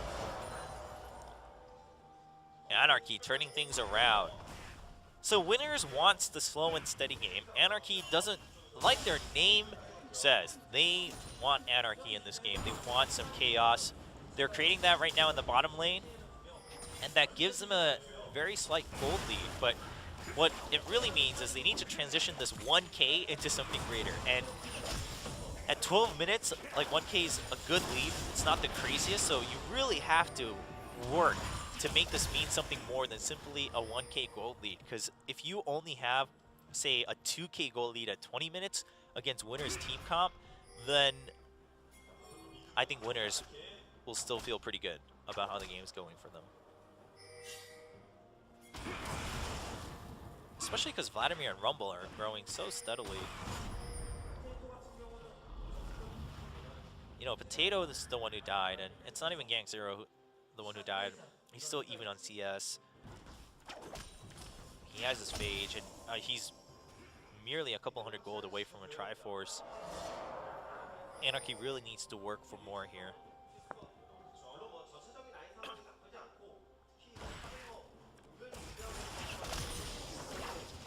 So, what can they do? An obvious thing is obviously next Dragon. Anarchy can try to take that. It's not the greatest gold difference, but even without the slight advantage that winners have, and that can lead to, you know, greater advantages in lane.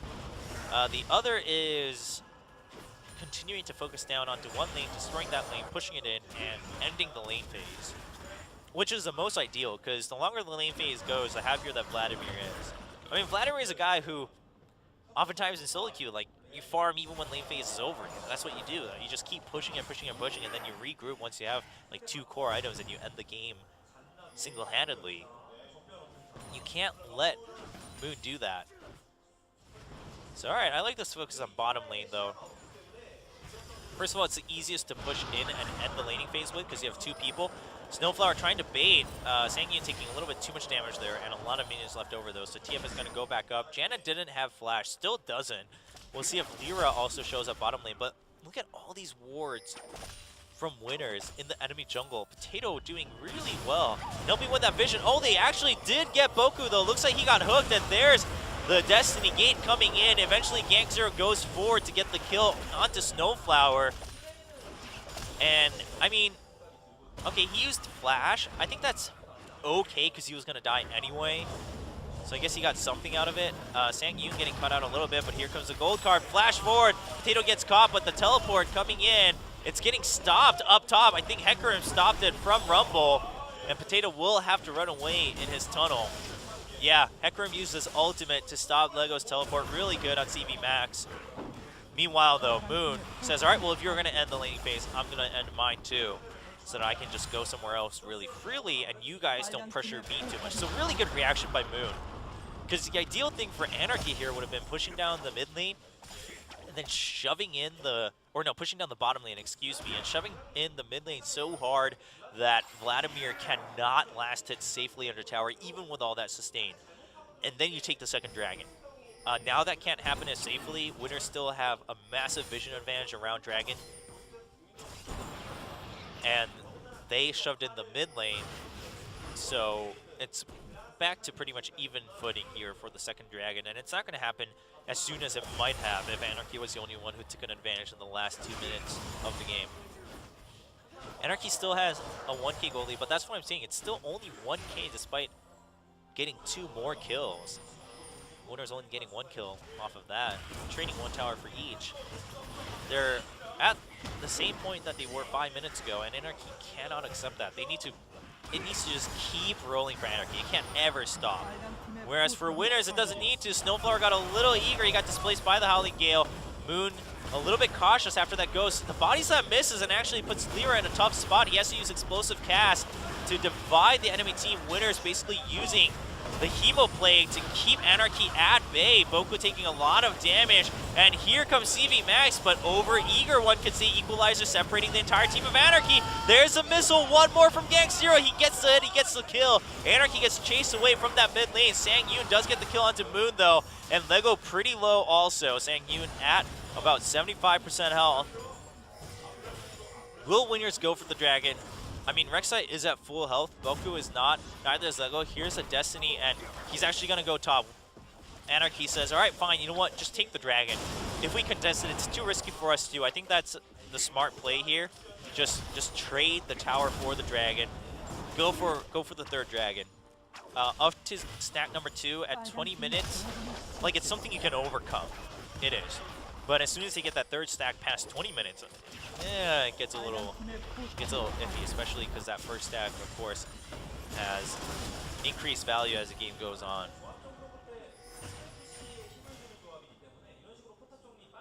Now,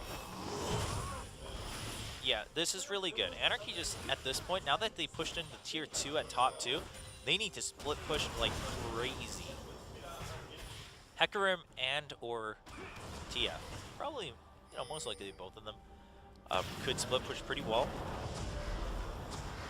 Lyra gonna get spotted, but that's cool. Let's just clear out one ward. That's cool too. It's a fresh one. Now, how well can they split push though? I don't know. Snowflower going for a way predictive hook there. Because Moon can clear so well, and so can Corki and Janna. So if those three stay in mid, you know, Rumble can defend a tower alone with Equalizer, and Rek'Sai can do the same. So it's kind of rough for Anarchy, but if they set the tempo for the split push, then they might be able to, you know, keep that gold lead into a dragon, and then go from there. They have expanded their gold lead a little bit, 2.5 to, or 3K actually for Anarchy. So that's the good news, is that with that tower, they've traded for more gold, a little bit of stats for winners for more gold, and these are stats that you can get back later too. So you basically have to make sure that you push up the lanes really well until that next dragon, so that you can start getting your own stacks and stats off of the dragon. Stacks and stats. Mickey running away very well from winners, trying to go for a pincer on him in the bottom lane. And yeah, so you put Mickey in bot, you put CV Max in top, you just keep shoving it out. Just keep it up. Uh-oh. Not if he gets caught, though. Tons of damage coming in from Corki. Flashes away from Potato, though, just in time. Really close call for Mickey. His Ghost just comes back up, too, after he uses a flash. So he still has another Summoner spell to escape if he gets caught out. And there's a True Shot Barrage just to keep people at bay. So with the True Shot Barrage and the threat of Death Sentence and Body Slam Explosive Cast, Anarchy successfully takes down the tier 1 in mid. And I think really a lot of this was because Corki was bottom. I think you just put Rek'Sai bottom, and then, or you know, whenever it pushes up, and then Rek'Sai can regroup with his ultimate. But Corki staying bottom really takes away a lot of your wave clear here in mid against Ezreal, Thresh, and Gragas. And Vlad alone can't really do it, especially if once Ezreal gets more items, like he can just poke down Vladimir, even with all that sustain. So I'd like to see Gank Zero taking a team approach here in that mid lane rather than, you know, standing at bay. I mean, by all means, he's doing a good job of keeping TF at bay. But who's missing out on more damage, right? Winners are Anarchy if TF and Corki are missing. Probably winners. And Anarchy wanted TF to be separate anyway, so it's not even like they're missing a crucial role in mid. And winners are basically missing out on a lot more. Anarchy have extended it to 4K now. Lyra has been spotted, but Gank Zero actually trying to get the flank onto Mickey, and Mickey not gonna make it out alive. Oh, he dodges. Oh, there's Explosive Cast, but the Valkyrie over the edge of it. Gank Zero comes in. So I think this is what Gank Zero has been looking for, is that if he gets the kills, he can really hard carry the game with all that damage. Dragon up in 150. TF will be back up, but will this tier 1 go down? It looks like it might. There's a True Shot Barrage, but Winners doesn't care. They have the minions, they have the damage. Thanks for the overheating. The Equalizer wasn't able to come out in time. Snowflower keeps Potato at bay. The hook doesn't go in. He has to flash out. Another missile accurately connecting onto Thresh. And this does leave CV Max to shove, but the tier 2's already gone. And he's not going to get really anything done on the inhibitor turret. So Anarchy missing out on a lot of the advantages they took earlier. The gap is now closed back down into approximately 3K. Oh, but look at this. Gank Zero gets caught out by Sang-Yoon and Lyra. Well, teleport now not serving too much of a purpose because you've still got a mid until dragon. So then if Hecarim's here, you don't have too much time to go back. Basically clear out all the tunnels for Potato's Rek'Sai. Clear out whatever wards you can, get the vision so that you can set up for the dragon, and just wait the 40 seconds out.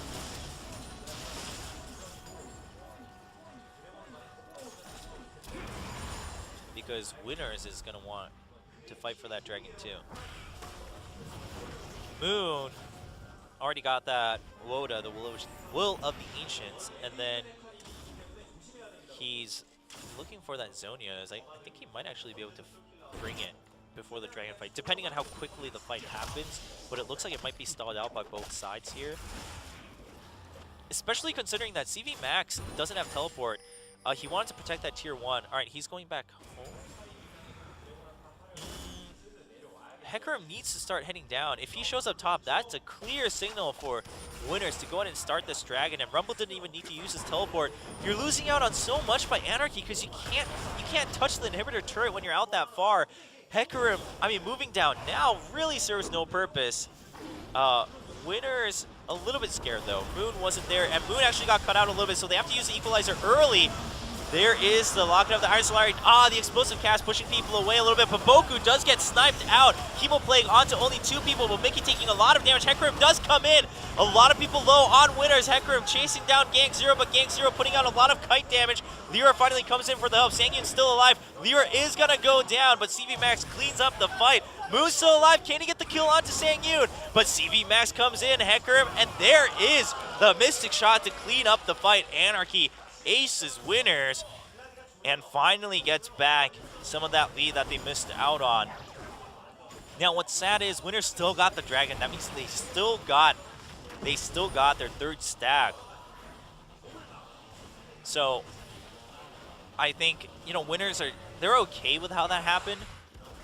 Watch here, Moon basically had to use his Ghost early. The equalizer goes down early, and so all it did was zone out so that they could secure Dragon. Nice gold guard onto Boku, and a nice snipe from Sangyun over the wall. The Hemo Plate goes onto Sangyun, so he has to kind of kite from outside. CV Max shows up and completely zones out Gank Zero. Gank Zero successfully flashes away from the onslaught of shadows, but meanwhile on the top side of the map, Moon was busy trying to kite away from Thresh. At the same time, Sangyun was scared to go in for damage, but CV Max shows up. Mystic Shot takes the last hit. And meanwhile, oh wow, Rek'Sai gets caught out by Mickey. Looks like in the enemy jungle. I think he maybe ulted all the way to Dragon Pit. No, maybe not. It doesn't look like it given the ult timing.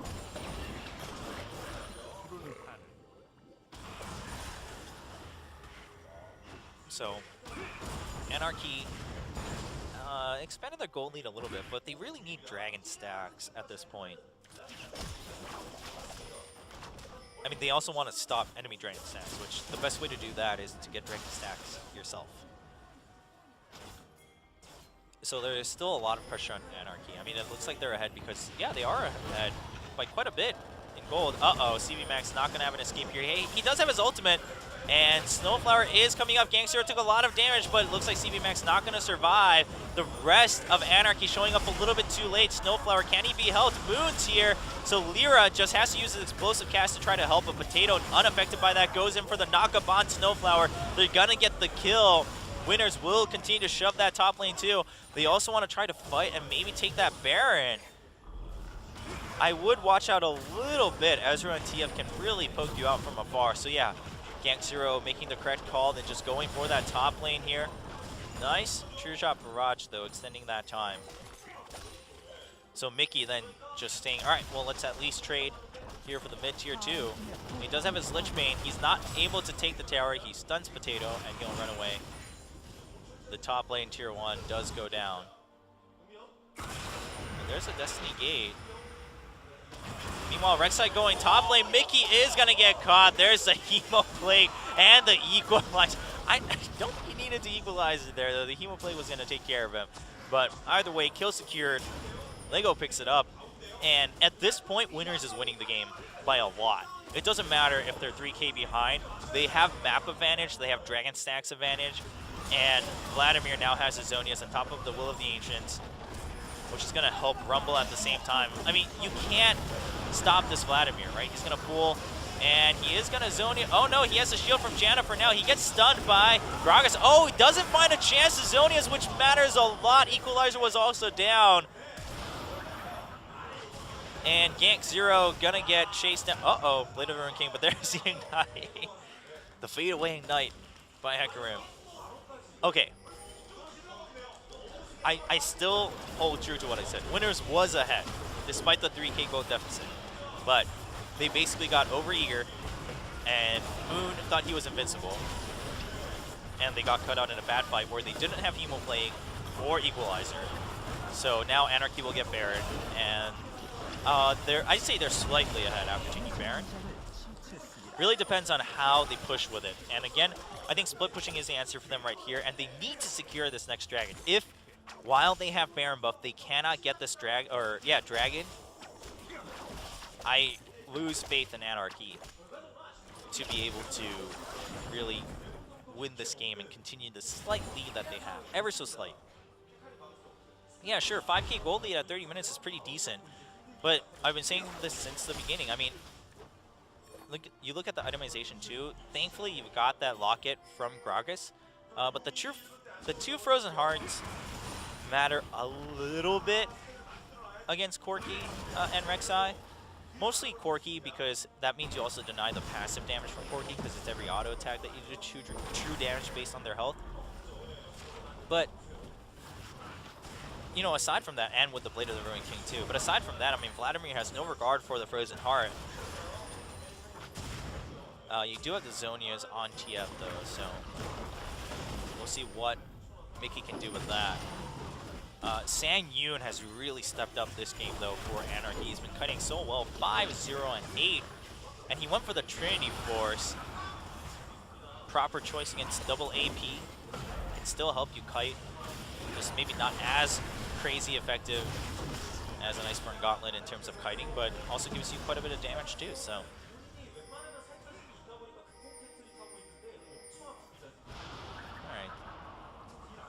Meanwhile, Gang Zero is also pretty strong right now. Has that Quicksilver too. So Gang Zero understands that he wants to also dish out a ton of damage, especially in poke, and you can put out so much kiting damage. There's the Destiny used. Gang Zero gets stunned, but Mickey gets knocked up. That's the Equalizer coming in, and he flashes still onto the path of the Equalizer. You can't get out of that. Stuns Potato. There's the Zonia just to stay alive for a little bit longer. CV Max going back in because we do have Sangyun coming in. There's the Onslaught of Shadows, but the Quicksilver and the hook onto Gang Zero. Gang Zero goes down. Sangyun's still alive. He's trying to kite from the outside. There's the Lantern back in from CV Max. A ton of damage coming in. Moon the only one alive as Potato runs away. And Anarchy with a nice fight with that Baron buff. Holy cow. After that Quicksilver, nice death sentence from Snowflower. I love how Mickey said, well, it depends. If Snowflower plays well, we'll win. And Snowflower has made some mistakes here and there throughout the day, but whenever it matters, he gets that clutch hook, he gets that clutch flay, and Anarchy does have a significant lead now, 10K gold lead. Regardless of composition, that's going to matter a lot, and if they can secure this dragon, they're well on their way. I mean, now they have much more map advantage too, because they cleared out all the tier 2s.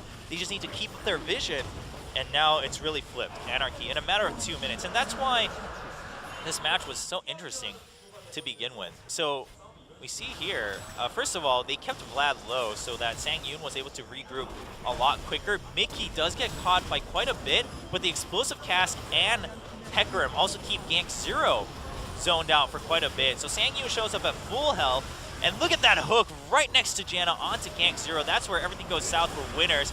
You have a nice Hemo play coming in, but Sangyun and CV Max going out afar. Double shield going on to Hecarim from Thresh. And then you go ahead and, oh.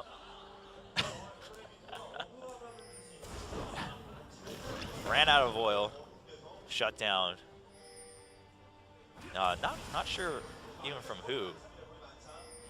Not by Corki, because Corki was 6'4" before that. Uh-oh, yeah, Leroy needs to watch out. Yeah, Anarchy, you can be as ahead as you want, but you're human. You can also throw just as hard. You gotta watch out.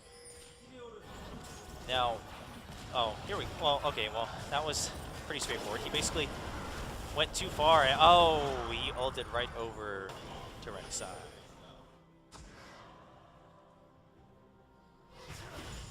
So I guess Corki was at 6'4". Huh. because he definitely got at least an assist or the kill from that one. I didn't see at the very end who picked up the last hit. Either way, though, Anarchy still has the advantage to shove the lanes here, and they just need to keep this up. I mean, it's a long time until Dragon or Baron comes back up. I guess Baron not too long, just about 2 minutes. A little less, actually, I believe. Uh-oh. I think they're really disrespecting the damage coming out from Rumble, though. And Destiny Gate used for an escape, so Mickey's TF not as convincing as his other champions. But the Muramana is finished for Ezreal. He has a Bloodthirster on top of a Blade of the Ruined King. This game, all eyes on Sangyun. And you kind of see that from Mickey's play, too. He's like, I'll just split push. That's all I'll do. I'll be the bait with the Zhonyas. True Shot trying to go onto Moon. Uh-oh, Sangyun getting a little over here. Again, you're disrespecting the damage that can come out from Rumble. He's got a Leandri's Torment. You can't do that. It doesn't. I don't care how much damage you have and how much lifesteal you have.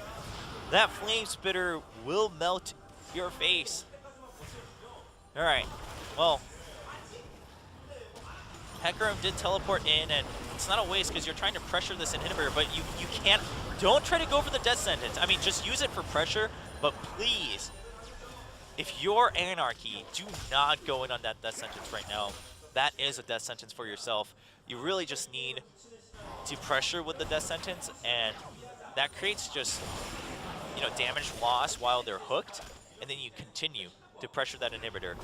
And okay, well, now that you've pressured it for quite some time, and Baron is up in 40 seconds, you pressure that mid lane, pressure that top lane, and set up around Baron. That's what you want to do as Anarchy right now, because if you can get the second Baron, then that'll lead also right into a second Dragon for you soon after, and then you can take the middle inhibitor again and top or bottom lane, or both, depending on how well your split pushing works out for you. Meanwhile, winners, I mean, you are 10k behind, but again, you have a team fight composition. You have an AoE combo composition, which at any point in the game, I mean, the longer it goes, the higher chance you have of making a comeback. Because that means you just need one good fight to end the game. Because your mid lane is pretty open too. Tier 2 from mid is gone for Anarchy also. So, you know, if we go into 45 minutes plus, winners just needs to ace them once, and they'll be able to shove all the way down the mid lane for the win. Well, depending on the minion wave.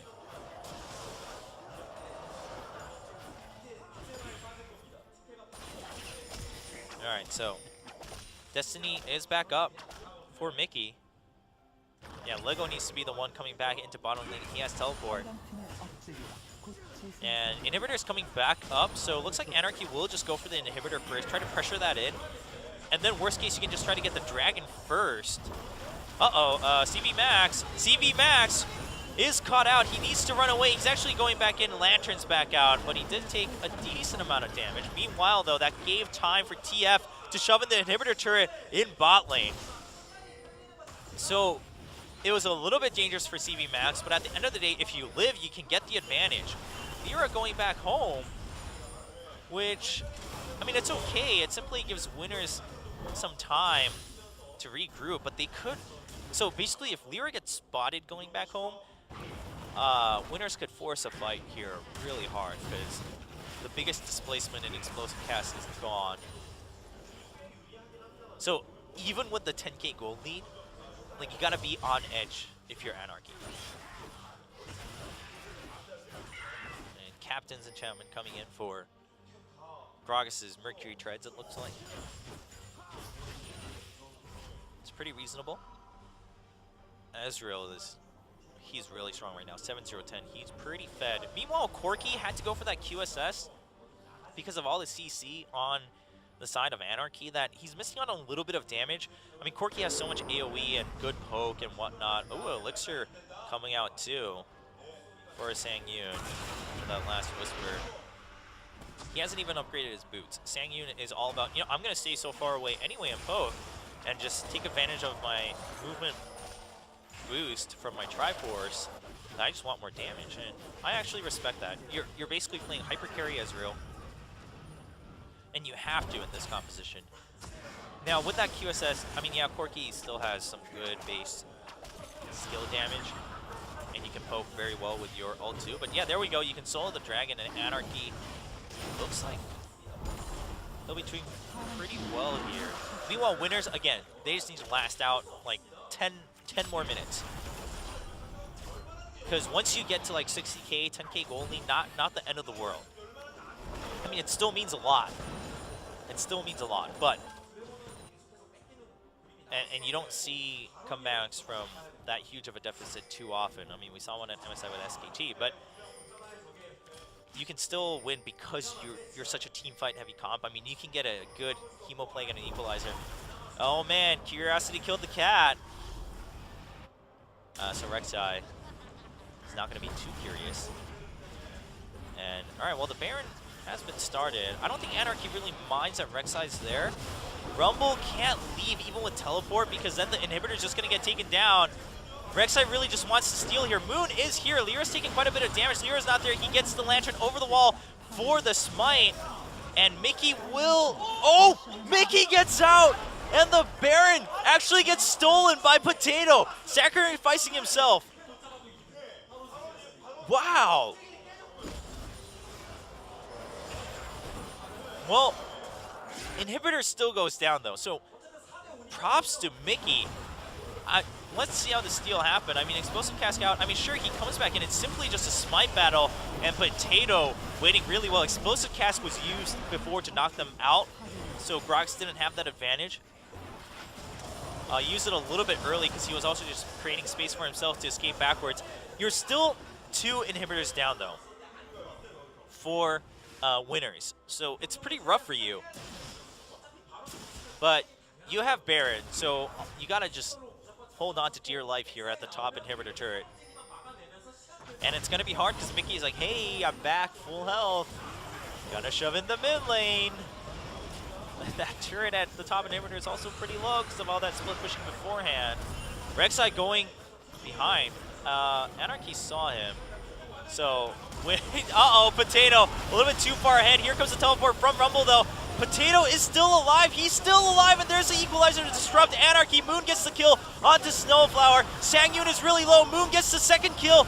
Lego uses his Zonias. Moon uses his Zonias. CV Max can't get the kill just yet. Potato zoning out Mickey. Can Mickey get out with Destiny and Gate? He will get out, but Moon eventually goes down to CV Max. Mickey still alive. It doesn't matter if they got Sangyun, because Mickey is now super strong, and so is that Hecarim. That's an ace for Anarchy, and they will push in for the game. Mickey looks like he lost the game, but he's actually about to win the game here for Anarchy.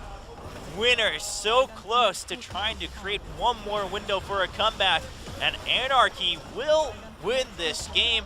40 minutes in, 25-13, a 12K gold lead, 13K gold lead, and Anarchy secures their spot in Champions Summer 2015.